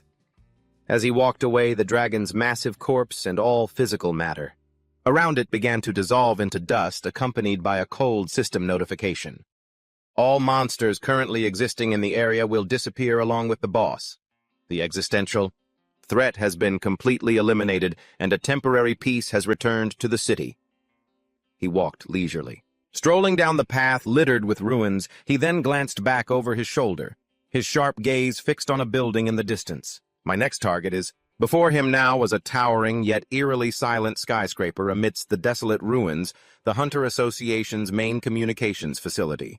Turning on his phone's flashlight and shining it into the pitch-black hallway, he muttered, reassessing the current situation. Until just a moment ago, this communications facility was still malfunctioning, with communications lost due to the dungeon break. That's because all communication systems connecting to the outside world had been completely severed by its terrible influence. The beam of light stopped just before the sign for the communications room, illuminating a slim ray of hope. But now that the dungeon has been cleared, things will definitely be different. I'm sure the telecommunication satellites in the sky can be used again. He approached, observing and staring at the magnetic lock control panel on the door. There it is. Instead of swiping a card or painstakingly typing a security code like a normal person, he confidently raises his hand, gathering a vibrant purple mana, and proclaims, "Create Trap 1. A jolt of electricity zaps through short-circuiting and destroying the mechanical lock system, leaving a cold system message. Stun utility skill temporarily seals all target movements with a single, powerful electric shock." Grabbing the handle of the now completely disabled lock, he calmly turns it. "My sincere apologies, but this is an emergency. I'm letting myself in." As soon as he stepped inside, he was met with rows of glowing blue screens, all bearing a very familiar symbol. So this is the Hunter Association's communications center. Seeing the central server equipment still lit up, he nodded in satisfaction. Good. The machines seem to be running normally. He then plopped down into a chair. His fingers immediately flew across the keyboard with incredible speed, beginning his infiltration of the system. Now about that security. This level is a piece of cake. I can totally use this system without needing fingerprint authentication. With a single, decisive keystroke, he successfully completed the security breach.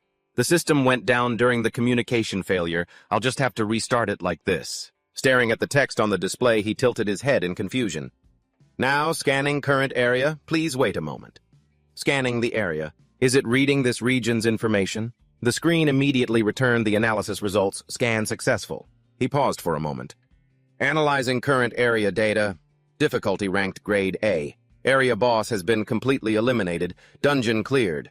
Dungeon cleared? That part is fine. But this area is rated grade A. Is the risk level really that high? Recalling the horde of terrifying giant armored monsters he'd encountered earlier, he came up with an answer to his own doubt. Well, there were some incredibly dangerous monsters like that roaming around. I guess that makes sense. His eyes narrowed as he saw the system begin to automatically expand its search parameters. Accessing Hunter Association network data, analyzing critical sectors within domestic dungeons. This screen isn't just showing my current location. It looks like it's also analyzing information from other areas too. A graphic simulation of buildings scrolled continuously across the screen, perfectly matching his theory. An area is a specific territory inside a dungeon. It refers to data fields divided by city. The horrifying memory of the dungeon break that swallowed an entire city flooded back, making him realize with a shock the terrifying scale of this event. The entire world has become a dungeon now. Countless areas have been created, and it's trying to analyze all of them. Looking at the world map as it struggled to connect to the network, that familiar, confident smile spread across the nerdy genius's face. If I apply the dungeon analysis algorithms that I developed myself theoretically, it should be able to map out all the sectors of the entire world.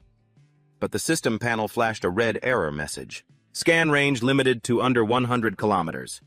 He clicked his tongue in disappointment. Process ongoing. Calculation complete. It's done already. Calculation error. System cannot measure. Can only collect area data for a limited section. Only areas within a 100-kilometer radius. I guess the amount of data is just too massive. He leaned forward, planting both hands on the desk, accepting reality to focus on what was most important. I can't get information on all the areas in the world, but for now, as long as I know what's going on in the surrounding areas, that's good enough. His eyes drooped, his anxiety showing as the figures of his two most beloved people flashed through his mind.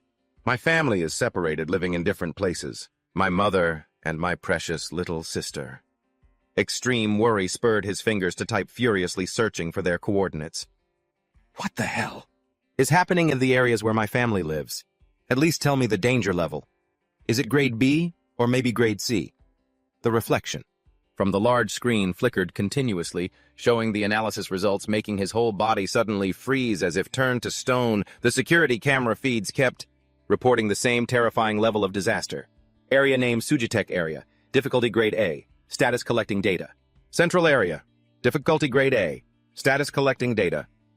His earlier calm demeanor completely vanished. In its place was sheer terror as his pupils contracted violently at what was displayed before his eyes. Tsukasa, in a panic, pushed himself away from the computer, screaming in utter desperation. Grade A. Everywhere is grade A. Every single area that can be analyzed has a high difficulty rating. Imagining the sight of a giant armored monster ruthlessly holding a man by the neck standing atop a mountain of corpses, he trembled, thinking of the most brutal, terrible possibility. Then, they've probably been completely destroyed. Is this city the only place that's still safe while the other areas have already...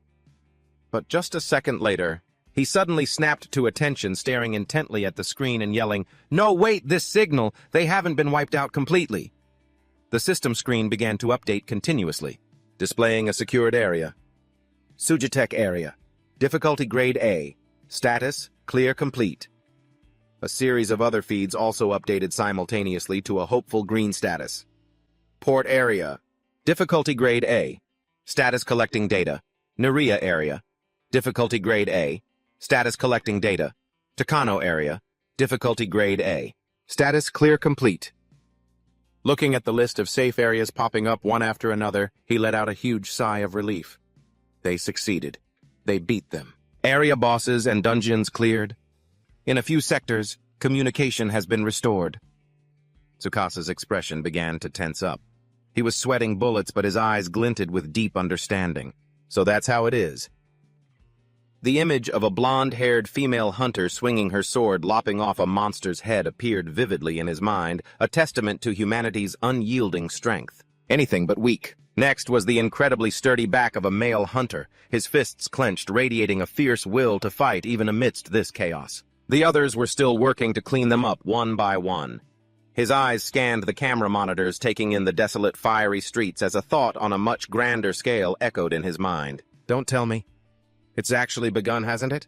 The new war for power in the aftermath of the dungeon break? Tsukasa leaned down over the control console. He carefully assessed the current situation. The areas where monsters had been completely wiped out and the raids were successfully completed. There were already many such places. He imagined formidable teams of S-rank hunters unleashing their peak magical power everywhere. He silently acknowledged that there were also incredibly skilled S-rank hunters in the other districts. I'm guessing this rapid progress is thanks to them. Lost in his analysis of the situation, the young man suddenly froze. Sweat beaded on his tense forehead. His hands immediately flew across the keyboard, typing furiously as he switched to his absolute #1 priority. No. The first thing I have to check is my family's safety. Suzudatsu District, where Mom lives. Suzudatsu District Communication Network. Confirmed, restored. Dungeons in the corresponding area have been cleared. Quickly pulling his smartphone from his pocket, he smiled as if a huge weight had been lifted from his shoulders. Thank God. The dungeon's been cleared and the network is back online. I can finally call her. Mom!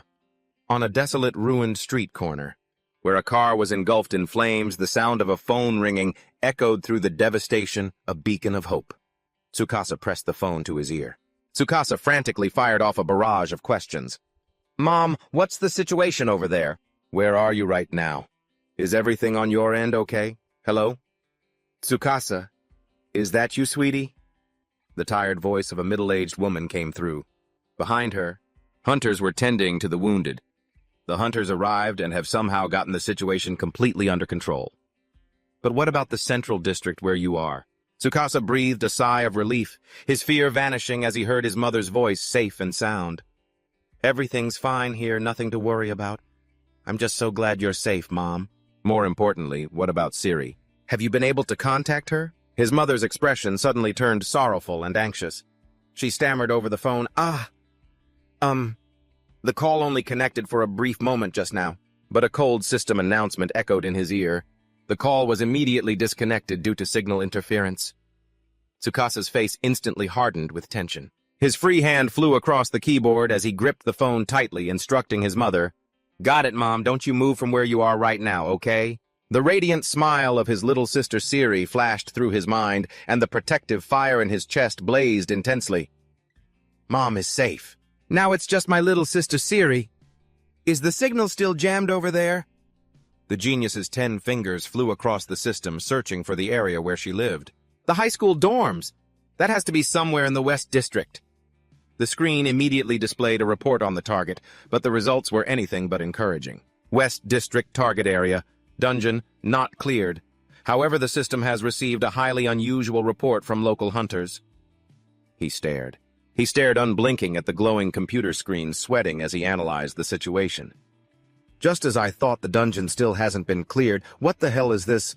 An unusual report. The strange text from the local hunters appeared in detail on the screen. West District has not been fully cleared. 4 area bosses are active and running rampant. However, reinforcements have arrived. The crisis has passed. We have seized complete control over this district. After reading those contradictory lines, Tsukasa's eyes widened in utter disbelief. The screen automatically switched to a live video broadcast. A muscular man with aggressive purple hair declared forcefully, "We are members of the Hunter Association's West District branch." No, that was only true up until a moment ago. We are no longer the pawns of the Hunters Association. Realizing the insane truth of what was happening, Tsukasa's pupils constricted in fury. This isn't a broadcast. From the official Hunters Association headquarters, someone has hijacked the signal. The rebel leader roared with manic ambition, dealing a fatal blow to the world order that had just begun to recover. We, the citizens of the West District, hereby declare our freedom from all outside control and interference, and announce the establishment of a completely independent nation. The founding of a post-catastrophe independent nation. He stared wide-eyed, realizing the gravity of the situation. He gasped in horror. The West District, isn't that where my little sister Siri is? And that same district just declared its independence before he could even cry out. Suddenly he was startled and whipped around as the danger alarm blared relentlessly. Through the frosted glass of the control room door, blurry dark figures were trying to break down the door to get inside, causing him to break out in a cold sweat. The control room lock has been destroyed. Intruders. Knowing he couldn't stay for a direct confrontation, Tsukasa clicked his tongue in regret and quickly raised a hand, gathering magical energy to escape. My information gathering has been delayed. I guess I'll have to stop here, creating a trap. The scene abruptly shifts to the highest floor of the silent building labeled Rooftop, Hunters Association Communication Base. A complex purple magic circle flashes brilliantly on the antenna platform, preparing to activate. The teleportation trap mechanism forcefully launches Tsukasa's body, free-falling towards the safe zone as the system coldly confirmed chaotic leap, a scrambling trap that throws the target to a random location. He clung tightly to the rooftop railing, panting heavily after the emergency escape. Somehow I managed to pull off an emergency escape. But now that my mana is depleted, this shabby trap is all I can manage. Faint magical sparks flickered around him, assessing his condition. Thanks to a super rare item, my magic stat has increased significantly. But that just means my maximum capacity has increased. The image of the exhausting battle with the dragon flashed vividly in his mind. Continuously creating traps consumed a corresponding amount of mana. Because of the fierce battle with the area boss, my mana is on the verge of being completely drained. He gazed down at the city engulfed in blazing flames, clenching his fists anxiously.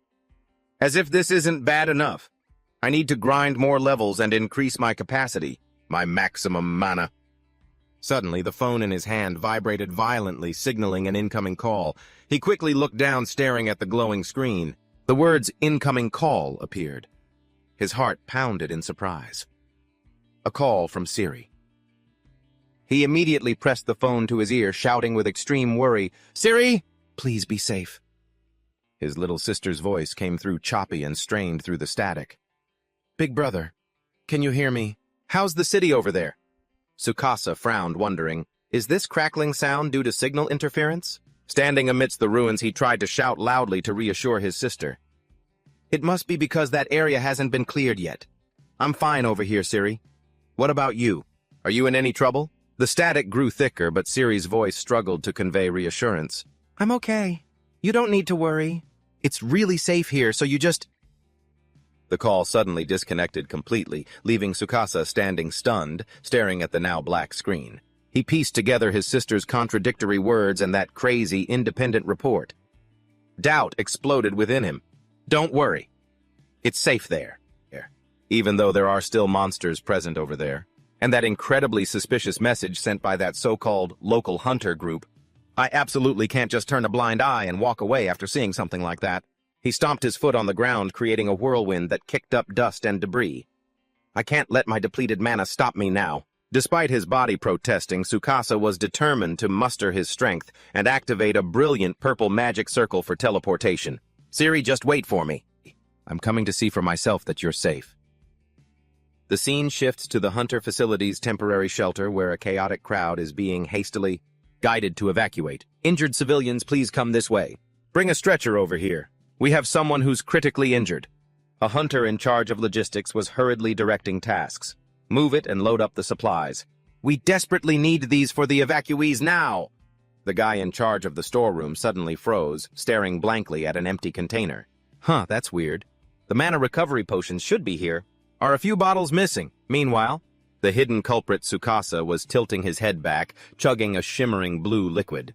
He mentally justified his act of borrowing. "I borrowed this without asking, but anyway, it was going to be distributed to the hunters to use eventually. It'll be fine, as long as I work hard enough to make up for it." Draining the last drop, he tilted his chin and let out a refreshing sigh, feeling the power surge back into him as he looked at the bar. The energy gauge in the system was full. He smiled confidently. "All right, my mana is fully restored. I won't have to worry about running out for a long while." A three-dimensional map appeared, in his mind, tracing a thorny path. "Right now, I'm stuck in the Central District and Siri is in the West District. Between us are two other districts, Kawabe and Iwaya." Striding under a streetlight, he frowned, calculating the risks ahead. And according to the info I just got at the facility, both the Kawabe and Iwaya districts haven't been cleared of dungeons yet. It's going to be a tough journey, and fighting monsters is unavoidable. He looked at his hand, glowing with his newly replenished mana. A hint of anxiety crossed his face. Can I really do this with my current stats? Crossing this dangerous area all by myself. The memory of the ferocious giant dragon charging at him sent a chill down his spine. If I'm unlucky enough to run into another area boss, I'll be in big trouble. My mana might really run out this time. He clenched his fists decisively. He cast aside all his surrounding fear and weakness. To prevent that from happening, I have to... His eyes lit up, burning with a steady fire of determination, ready to face the challenge. Level up, to increase my absolute mana capacity. Standing before the invisible wall separating the two districts, he took a deep breath. All right, from this point on is the Kawabe district. I'll move forward slowly while grinding levels or doing whatever else is necessary. His foot. He stepped firmly through the blue light barrier, officially entering the deadly zone. A brilliant surge of mana erupted, enveloping his body. The system announced that the bookish young man's first personal quest had officially begun his first mission since his awakening. The power of a dungeon-crossing hunter. The panoramic view of the city from above was now nothing but the smoldering, collapsing ruins of what it once was. The world, peaceful just a few days ago, had now become a dungeon-like zone fractured into numerous extremely dangerous areas with the system map constantly flashing. It flickered, marking the boundaries of survival. Even when peace returned to one area, another wicked area boss would appear sitting comfortably in a neighboring zone. The fierce war against the horde of monsters continued to drag on. Tsukasa strode alone, silently advancing deep into the quiet but perilous night of the new world. Up ahead was Kawabe District, an area where the dungeon had not yet been conquered by hunters, meaning it was a place where monsters could appear and swarm at any moment. But just as he set foot on the deserted road, a cheerful voice suddenly rang out, heralding the appearance of two strange men. "Oh, look who's strolling over. He looks like a hunter just like us." The two men approached with incredibly fake, friendly smiles to probe him. "Hey, did you find any rare or valuable items? It's crawling with monsters up ahead and we don't have enough gear." Tsukasa shook his head and waved his hand, replying calmly, "Unfortunately, no." The reply made one of them smirk faintly, revealing his dark intentions. "I see. Everyone we meet says the same thing." Instantly dropping the act, the hunter swung his arm forcefully, extending 3 sharp metal claws from his gloves. "In tough times like these, I guess we have no choice, huh?" Feeling the cold, sharp, killing intent aimed at him, Tsukasa's pupils immediately constricted with vigilance. The claw-wielding man lunged forward with a crazed expression, threatening his prey. "If you won't hand them over willingly, we'll have to get our hands dirty and take them by force. We're going to have to hurt you pretty badly." With incredible sharp reflexes, he quickly somersaulted backward, narrowly dodging the whistling slash that grazed past his face. Tsukasa ignored the scratch that was trickling, fresh blood on his cheek, gritting his teeth as he realized the rotten nature of these scumbags. Without giving their prey a chance to escape, both thugs simultaneously leaped into the air to surround him. But they had made a grave mistake. They picked the wrong opponent. Tsukasa casually raised his hand, which was glowing with purple mana, and shouted loudly, "Create trap."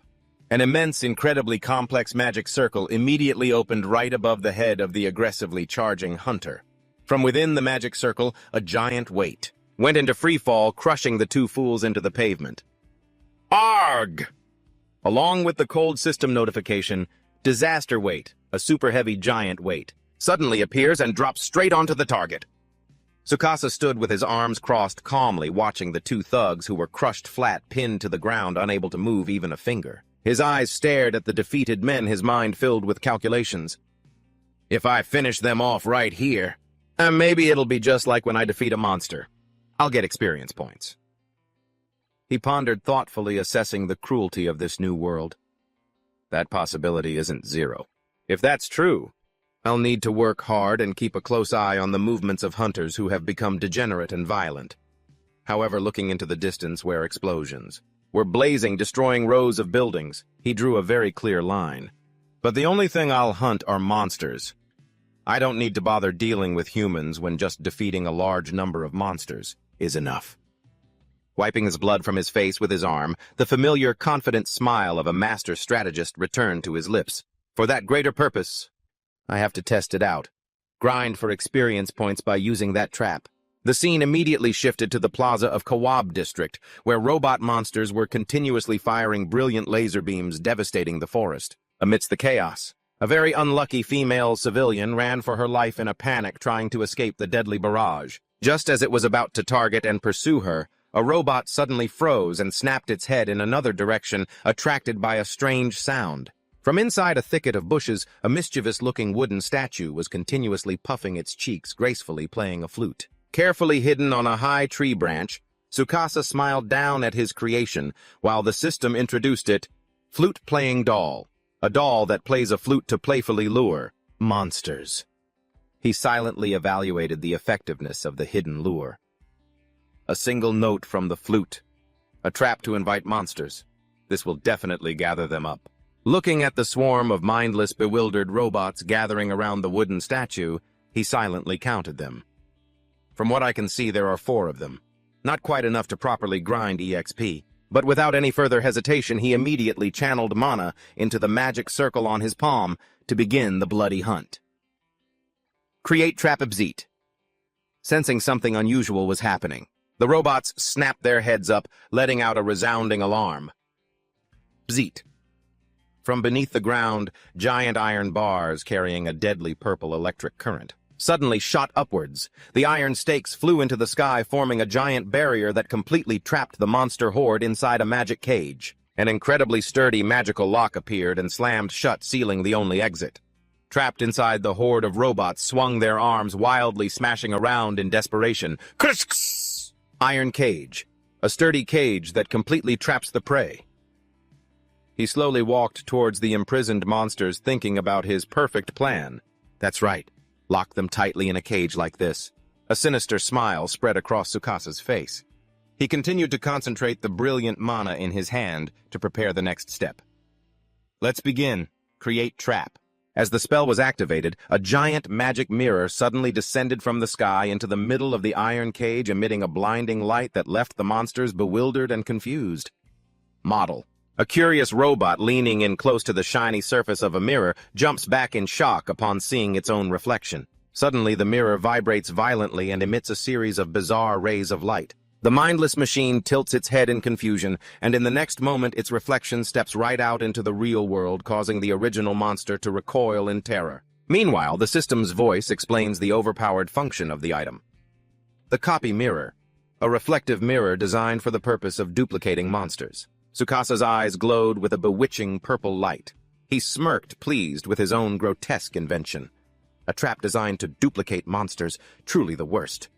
Looking at the horde of monsters bewildered by their own illusions, he silently made his assessment.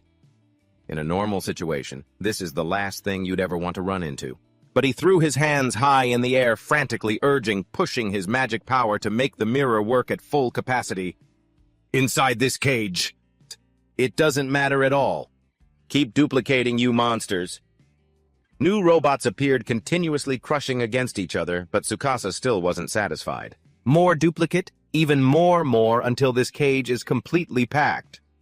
He watched with excited, wide eyes as the number of decoys increased at a dizzying rate, revealing the true purpose behind this suicidal trap. The more monsters I defeat, the more experience points I get back. This is the perfect setup for that exact purpose. His smile now looked even more terrifying than the monster horde. He steeled his resolve to reap the rewards. I'll defeat and wipe out every last one of you at the same time, and become even stronger. Inside the sturdy iron cage, now packed tight, the machines shrieked, scraping and grinding against each other without a single gap to spare. Mechanical screeching. Seeing that the time was ripe, Tsukasa took a step back, pointing his hand straight up at the pitch-black sky. And once the cage is full, for the final act of this setup, a giant purple magic circle materialized, hovering over and covering the entire cage, signaling the arrival of doom and destruction, causing the trapped monsters below to panic. Amidst their moans and screeching, the giant magic circle, carrying an overwhelming source of energy, descended upon its target with wind-tearing speed. Trapped and locked in the cramped iron cage, the horde could only look up at the god of death descending upon them in absolute helplessness. Screeching, a pitch-black heavy weight came crashing down, crushing the entire robot horde into a pile of scrap metal, accompanied by the system's incredibly cruel announcement, "Great Calamity Weight." A large, weight suddenly appears and strikes the prey. Tsukasa clenched his fist against his chest, letting out a soft sigh of relief at the perfectly executed destructive combo chain. Got 'em all! A finishing move using a trap. Standing defiantly before the massive smoking iron box, he smugly and proudly named his tactic. Duplicate the monsters inside a cage and then crush them all at once to farm experience points. I'll call it an experience box. I successfully defeated tens, no hundreds of them. With this setup, my experience points will skyrocket. Before he could even finish the sentence, a series of brilliant blue notification panels danced before his eyes like a downpour of rewards. Received 20 experience. Received 20 experience. Received 20 experience.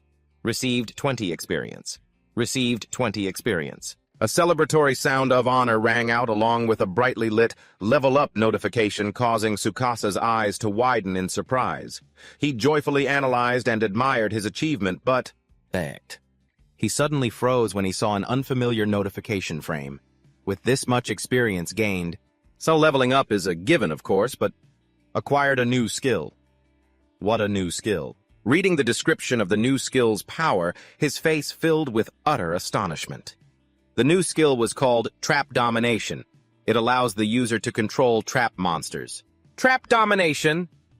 The idea of taming monsters flashed through his mind, opening up a whole new horizon of completely new tactics for him. Subjugate.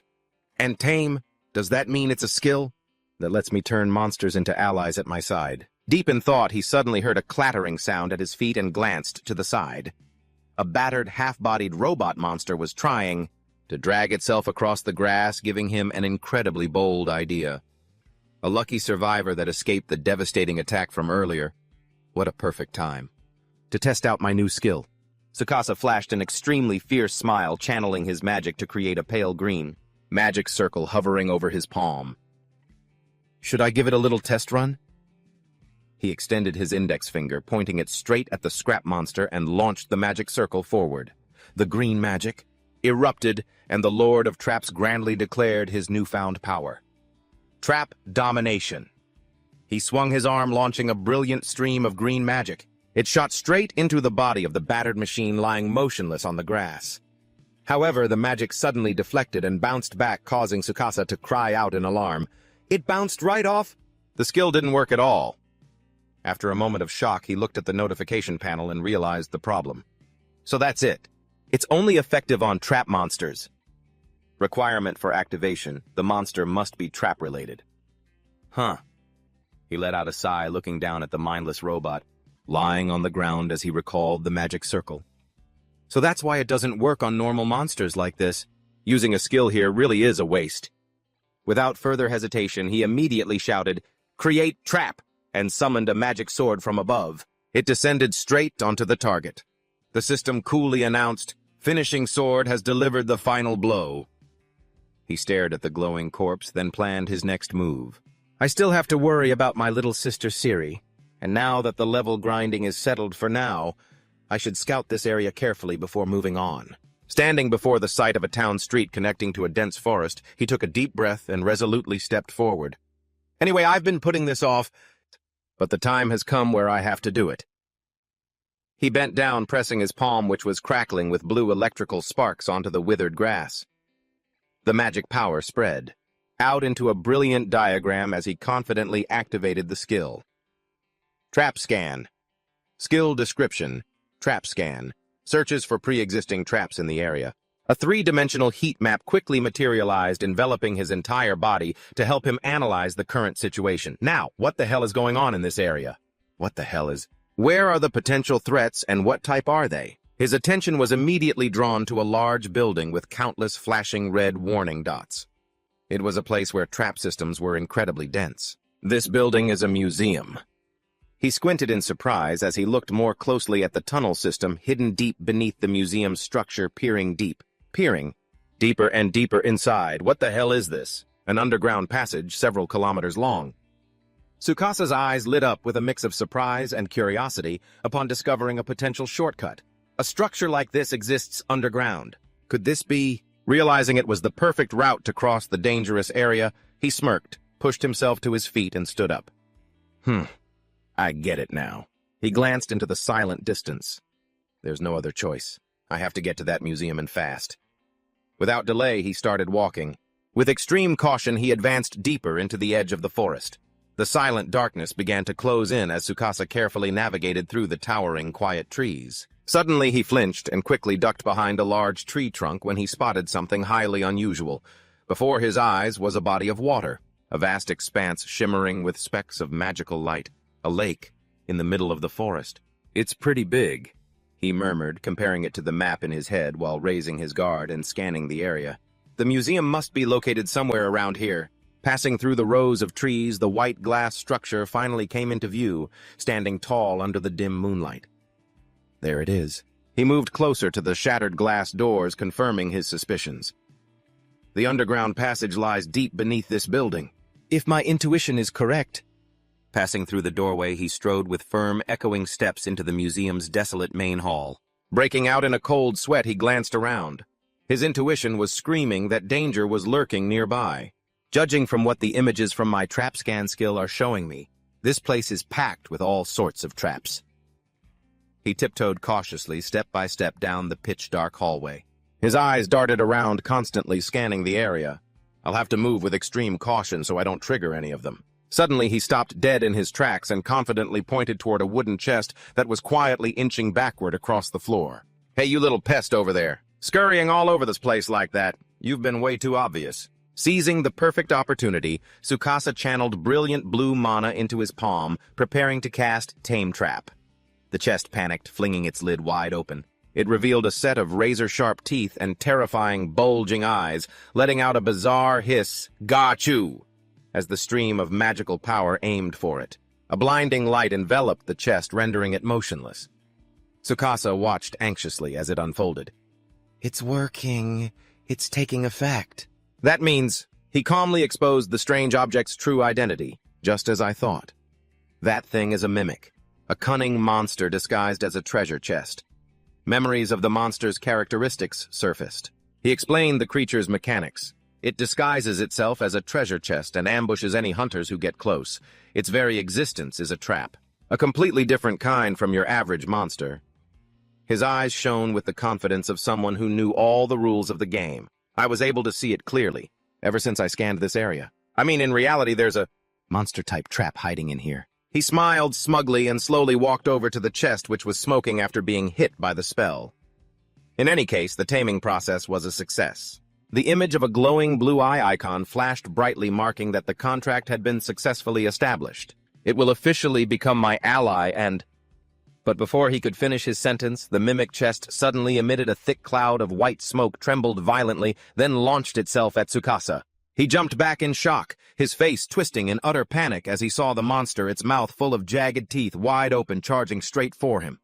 "It's attacking me." The skill didn't work at all. "Damn it, I let my guard down, I'm a goner." The heavy chest aggressively pounced on Tsukasa, slamming into him with immense force and knocking him off balance. He fell backward, his back hitting the cold stone floor with a loud thud. A thick cloud of dust billowed up. Tsukasa winced. Clutching his body, he whispered in utter shock, "Huh." His eyes widened in stunned disbelief as he stared at his attacker. Contrary to its bloodthirsty appearance just moments ago, the mimic chest was now gleefully wagging its long purple tongue. Its large, round eyes sparkled, blinking, just like a puppy overjoyed to see its owner. Pinned down by the chest lying on his stomach, Tsukasa stared blankly at the ceiling. His mouth hung open as he mumbled in complete and utter confusion. "Huh." He shot up, drenched in sweat, as he saw the bizarre chest using its dark, gnarled, claw-covered legs to cling tightly to his shirt. What the hell is this thing? The chest's eyes lit up, sparkling like stars, making it look strangely harmless. Tsukasa squinted, staring at the creature as it wagged its long tongue just like a puppy. He wondered, is it trying to get attached to me? The chest gave a wide grin, rubbing against his hand affectionately like a person. Keon, realizing the absurdity of it all, gave a strained smile and threw his hands up in surrender to the creature that had nearly eaten him just moments ago. It does look a little creepy, though, but screw it. At the very least, it seems the domination was a success. He walked over and threw open the secret hatch hidden in the floor. With one hand holding the hatch open, he gestured with the other, beckoning to his new companion. "Now that I've confirmed the power and effect of the new skill, it's time to head into the underpass." Having made his declaration, he turned decisively and carefully stepped down the dark stairs while the mimic trotted right at his heels. Standing before the long, sloping corridor that stretched deep into the abyss, he pondered thoughtfully. There's no way a passage of this enormous scale was already here. He walked on the silent, cold square tiles, his eyes constantly analyzing the space. This underground area was probably created when this entire district turned into a dungeon. And whenever a space like this is created, it always has some kind of purpose. Recalling the terrifying sight of the giant dragon monsters blocking the way on the surface, he offered himself a hopeful theory. For example, it could be a secret passage that acts as a shortcut. If I move on the surface, monsters are everywhere and every step turns into a tough battle. This underground path was created to bypass all that trouble and cross the entire area in one go. He regained his focus, sweat pouring down as he narrowed his eyes, wary of the chilling atmosphere that surrounded him. Anyway, that's just a theory of mine. I can only hope I'm not completely wrong. He stood before a large, majestic door lit by two ghostly blue torches. He sighed, steeling himself. It seems that in exchange for moving faster, this path is also packed with serious dangers. He spoke to the chest standing obediently by his side. "Mimic? No. I should give you a proper name." Leaning down quickly to pat the chest's head, he gave a warm, friendly smile and officially bestowed a new identity upon his strange companion. "From today on, your name will be Mimi." The chest squinted both its eyes in joy, its tongue quivering with excitement at its new name. He stared at its goofy, adorable expression and couldn't help but laugh. "What's gotten into you? Are you really that happy just because I gave you a name?" Regaining a serious expression, he lifted its chin in his hand, knelt, and instructed his teammate. "Anyway, Mimi, get ready. From here on, it's going to be an extremely dangerous journey." Hearing the command, Mimi immediately twisted and posed, flexing its muscles, its face fierce as it let out a roar as if trying to prove its strength. Seeing its boundless confidence, Tsukasa smiled and nodded in satisfaction. "I get it. You're going to help me, right? Then I have nothing to worry about anymore. Let's go."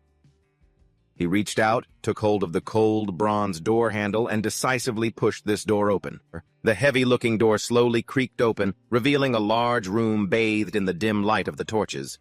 But the most terrifying thing was the giant black shadow looming in the middle of the path, a statue of a warrior in full armor with a greatsword planted imposingly on the ground. It stood there majestically, radiating a swirling dark aura. The flickering firelight glinted off the intricate patterns on the cold armor. Tsukasa tiptoed closer, carefully assessing the situation. "There's only a single statue in this room, and my final destination is the exit door over there." Behind him, the innocent-looking Mimi clattered along its steps, making dry sounds on the tile floor. He carefully slipped past the silent statue. His eyes never left his target ahead. Meanwhile, Mimi continued to follow closely at his heels. Suddenly, his gaze sharpened, and he whipped his entire body around when he felt that something was wrong. A deafening, grating sound of scraping metal rang out as the giant warrior statue suddenly swung its gleaming greatsword, tearing through the air. It aimed to slash straight down on the intruder's head. With seemingly impossible reflexes, Tsukasa immediately clapped his hands together, forming a brilliant purple defensive magic circle, ready to receive the fatal blow. Just in the nick of time, a giant stone wall instantly rose up, blocking the path between him and the deadly blade. Along with it came a system notification stone wall. A stone wall to act as an obstacle, but the statue's power was terrifyingly immense. The blade was incredibly sharp and coldly split the stone defense with absolute ease. A deafening crash echoed as Tsukasa had to use both hands to desperately summon a purple magic shield to block the aftershock of the attack. He clenched his jaw, enduring the pressure and silently confirming his own judgment. "Just as I thought. This is a trap monster. A bronze statue that turns into a monster when you get too close." The memory from moments ago suddenly returned. He broke into a cold sweat, glancing at the enemy's shadow. My own scan had already detected a trap monster hiding in this room, and an extremely dangerous one at that. Looking at the statue's eyes, which were now glowing with an eerie blue light, he explained his desperate gamble of a strategy. "However, I couldn't use my domination ability on it while it was still in statue form. That's why I deliberately approached it to provoke it into transforming. But the colossal steel giant gave him no time to breathe. It instantly vanished on the spot and reappeared behind him. He hastily swung his arm, creating a new defensive shield stronger than an iron wall. A steel barrier blocked its path, but the monster was incredibly ferocious. It fiercely slashed, shattering the shield to pieces. Metal fragments flew everywhere. Tsukasa had to fall back, his face filled with utter astonishment. The power of these things is really too strong. He put power into his legs, pushing off the stone floor to slide back and maintain a safe distance from the Reaper's blade. The warrior statue returned to its ready stance, its killing intent blazing as it aimed squarely at the small prey before it. Suddenly, the seemingly heavy steel mass glided forward at a terrifying speed, leaving countless after-images that left Tsukasa utterly stunned. It wasn't just fast. This movement is it using footwork to move in random trajectories? His eyes darted around, trying his best to keep up with the figure. The enemy moved in a zigzag pattern, and the true purpose of these erratic movements was his pupils contracted violently as a chilling presence suddenly appeared right behind his neck. Without a moment's hesitation, he spun around and unleashed an ultimate defensive skill right into his blind spot. A diamond block, a shield made of diamond, obstructed the blade's path. The sword slammed directly into the dazzling, sparkling diamond block with terrifying force. Tsukasa gritted his teeth, struggling to hold it back. It was specifically targeting his back. Using the rebound force, he leaped back, escaping the monster's attack range, and smiled with a calculated look. But if my opponent is really a trap monster, I won't have to fight it head-on. Green magic power erupted brilliantly around him as he pointed a finger straight at the target. He roared with confidence. "As long as this skill hits, trap domination!" A bolt of green magic tore through the air, aimed directly at the head of the charging warrior statue. The magic bolt struck the metal helmet, bursting into a brilliant flash of dazzling green light. He excitedly pointed, confirming his success. A direct hit, but his smile instantly froze when he saw the statue was completely unscathed. It didn't activate. Could it be that my domination power has been nullified? From a safe corner behind a stone pillar, little Mimi was trembling in fear, peeking out with one eye to watch her master getting thrashed, her face filled with anxiety, assessing the situation. Tsukasa broke into a cold sweat and came to a conclusion. I get it now. My skill level is still too low. I haven't accumulated enough proficiency with this new skill yet. That means, unlike with Mimi, it'll never activate with just one hit against a high-level monster. Casting aside his fear, he lowered, his center of gravity bracing himself for a lightning-fast engagement. In that case, he shot forward, continuously firing streams of green magic bullets from both hands. I just need to hit it repeatedly if I can land consecutive hits. Trap domination will eventually activate. But the Steel Warrior once again displayed its phantom-like speed, gliding back and forth just like a ghost. It effortlessly dodged the entire barrage of magic bullets. Tsukasa ran for his life, gritting his teeth in frustration at the enemy's mobility. This is bad. It's almost impossible to hit an opponent that moves this fast. So that first hit was just a lucky shot. He stopped, his eyes focused with extreme intensity to analyze every footstep, every afterimage of the monster toying with him, reading its trajectory, its path. If I can read its movement patterns, I'll be able to land the skill. Sweat drenched his forehead, his breathing rapid, but the brain of the genius trapper was working hard, working at full capacity. Think, there has to be a way. Finally, he placed his hand on the ground, which began to glow with magic power. Tsukasa decided to change his strategy.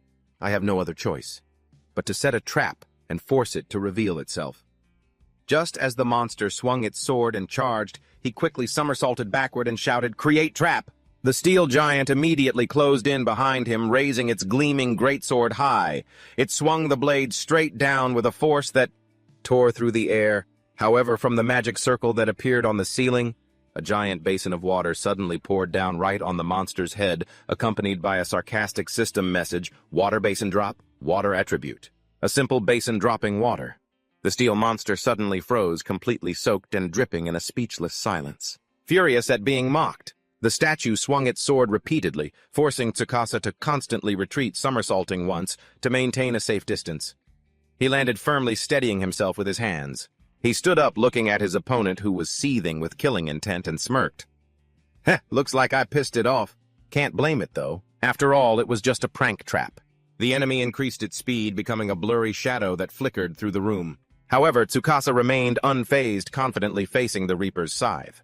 But thanks to soaking the place, his gaze immediately shot down to the stone floor, where the traitorous water streaks clearly marked the path it took across the floor. His sharp eyes followed every single damp footprint. To locate the entity's figure, I can see it now, and its movements. By silently following these water trails, I can completely read its movement patterns. Grasping its trajectory, he pointed a finger glowing with blue 6 mana at its predicted location, aiming for where it was headed now. Dominate lightning trap.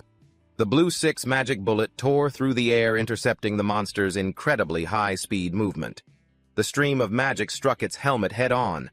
The statue's armor shattered, exploding into a brilliant flash of light.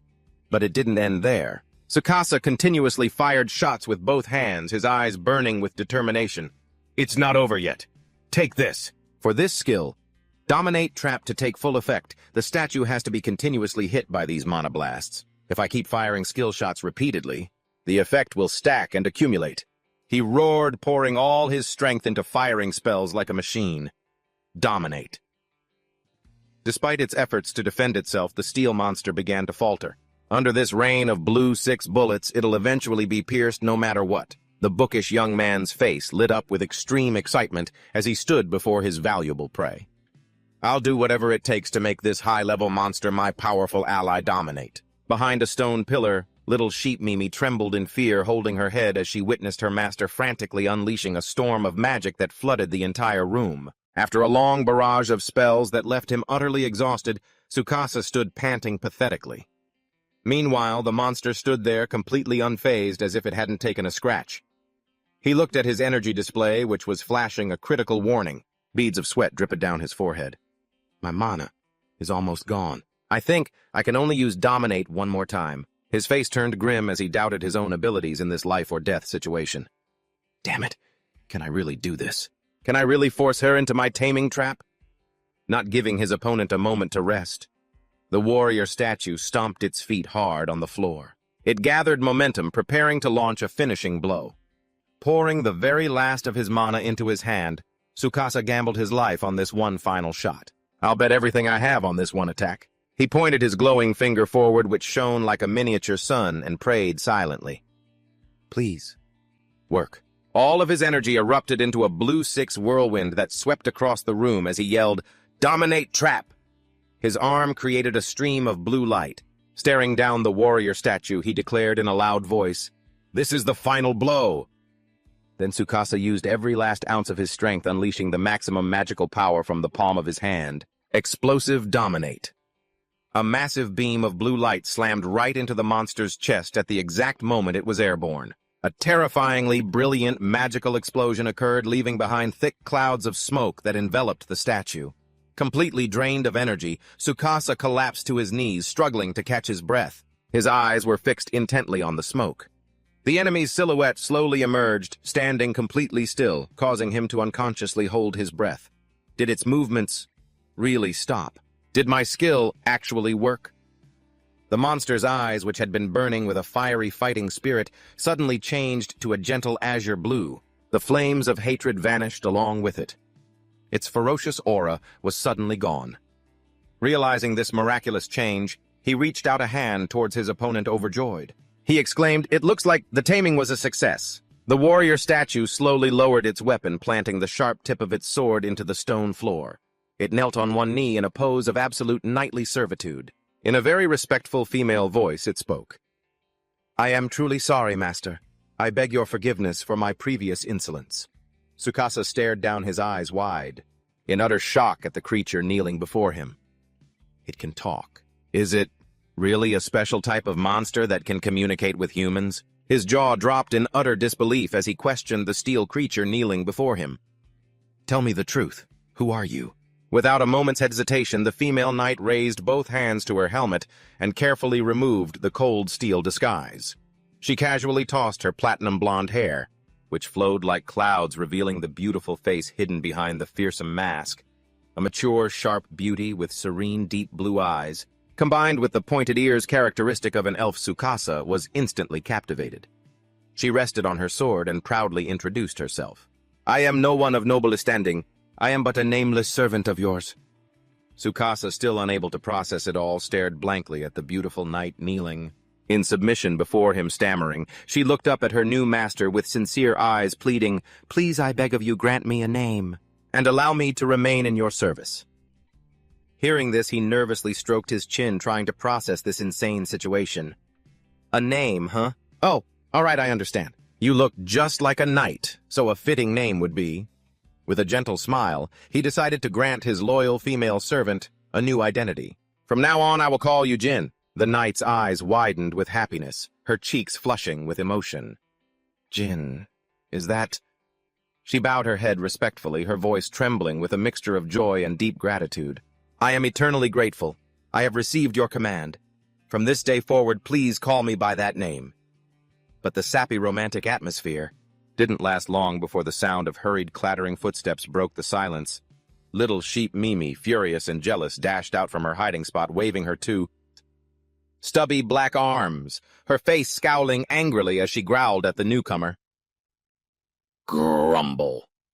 Startled by a chest running up and growling at her, Jin looked confused, not understanding what was happening. Meanwhile, Mimi aggressively bared her fangs and waved her claws, clearly asserting her territory. On the female knight, seeming to understand the monster's language perfectly, smiled. She replied gently to the little sheep's complaint, "I understand. Within this army, you are truly my superior. I know my place and my status. I will dedicate my all to you as your second in command. I eagerly await your guidance, instruction, and discipline." Meanwhile, Tsukasa just stood there, scratching his head in confusion, staring blankly as the two monsters carried on their incomprehensible exchange. What the hell is going on? Are they arguing? So even monsters have a senior-junior hierarchy, huh? But he quickly brushed that pointless curiosity aside. His expression quickly turned serious as he gave a clear order to his two companions. "Hold on, now is not the time for that. We're in a hurry, we have to keep moving." He strode decisively past Jin, his eyes fixed on the emergency exit door. "Let's head straight for the exit of this underground tunnel system." Suddenly, Jin's formal voice stopped her master in his tracks.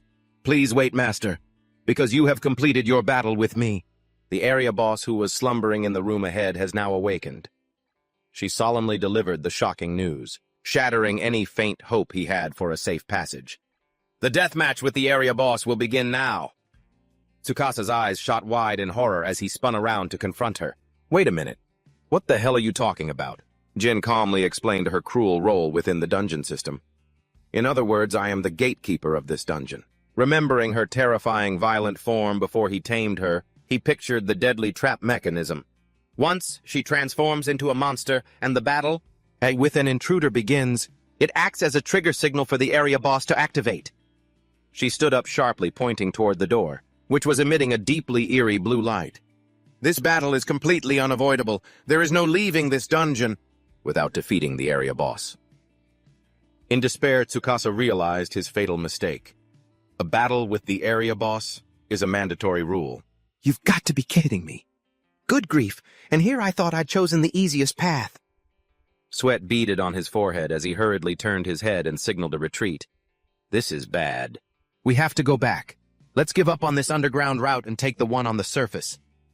But the female knight cruelly extinguished that fragile hope of escape with a cryptic smile. "No, that's impossible as well." She jutted her chin toward the sturdy iron door he had just passed through, which was now tightly shut by a sealing system. A red X-shaped magical seal. That door can no longer be moved by human strength. Once you've entered deep into the dungeon, turning back is impossible.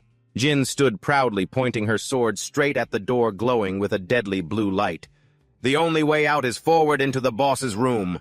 Looking at his completely depleted energy bar, Tsukasa's spirit broke, and he cried out in utter helplessness. "Even if you say that, fighting an area boss is impossible. After that last battle, I'm completely out of mana." Just when the tension was at its peak, little Mimi the sheep suddenly started scurrying around his legs, causing a surprised Tsukasa to bend down and ask, "Huh, what the heck is it, Mimi?" Its mouth was wide open, its tongue wagging as it continuously made strange sounds. On. Seeing the little sheep's strange behavior, Tsukasa flinched and turned back, his eyes immediately widening in surprise. From within its wide-open mouth, Mimi proudly held up a vial containing a sparkling blue liquid. It was a mana recovery potion. Overjoyed as if he'd struck gold, he quickly squatted down to pat Mimi's head. He praised the little creature as he took the vial. "You have a super convenient storage function like this. It looks like you can hide just about anything in there." He popped the cap off the vial and confidently raised it, a radiant smile returning to his face. "All right, now we're fully prepared to handle this." But the female knight Jin immediately and heartlessly threw a bucket of cold water on his burning confidence. "Master, are you capable of using high-level water magic? Even if your mana is restored, it's completely meaningless without that." Her words confused him. The knight then described the brutal reality of the situation, bringing to his mind images of mages combining their powers. The area boss lurking ahead is like an incarnation of flame. Normally, one would need to gather several high-level water-type mages and attack it with a massive large-scale water magic spell all at once to defeat it. After listening to her explanation, a cold sweat broke out on Tsukasa's face. He realized his own limitations. Water magic. That's a difficult problem with my current power level. The trap I just used on you was already my absolute limit. He raised a hand to stroke his chin, his brain starting to work at full capacity to find a way out. I have to come up with a plan. Meanwhile, little Mimi seemed to detect something behind them. It snapped its head around its large, round eyes, staring suspiciously into the darkness. "Wait a minute." Tsukasa turned to the female knight, beginning to expose a loophole in her rules. "Jin, a moment ago you said we absolutely couldn't go back, right? That the door we just passed through cannot be opened by human strength." Hearing this, the female knight replied, "Yes, that is true."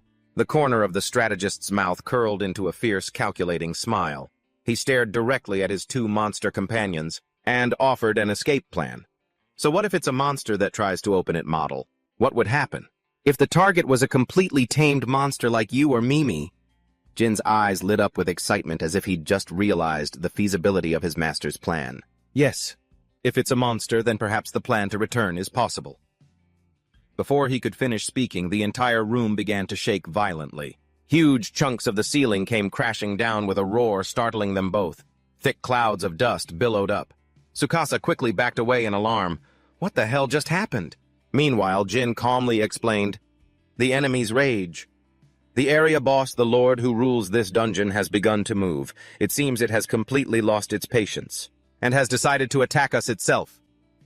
The massive door at the far end of the room suddenly exploded and violent pillars of fire erupted outwards.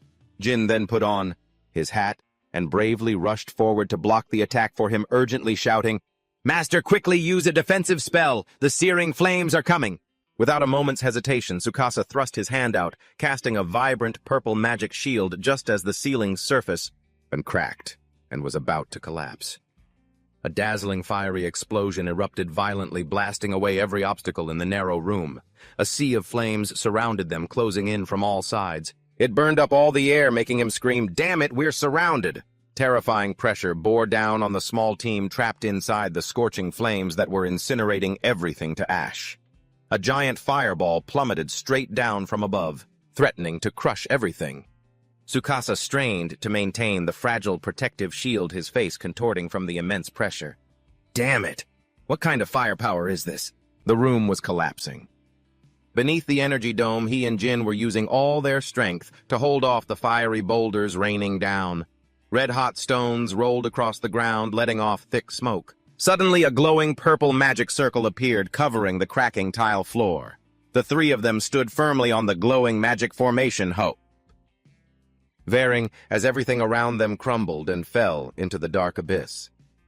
Faced with this grim reality, Tsukasa broke out in a cold sweat, his eyes unable to hide his terror. Towering out of the sea of flames, a giant, burning demonic creature appeared, staring down at the tiny intruders. So this is the area boss. It was made entirely of molten lava and blazing fire, overwhelming everything around it with its terrifying heat, the very embodiment of flame.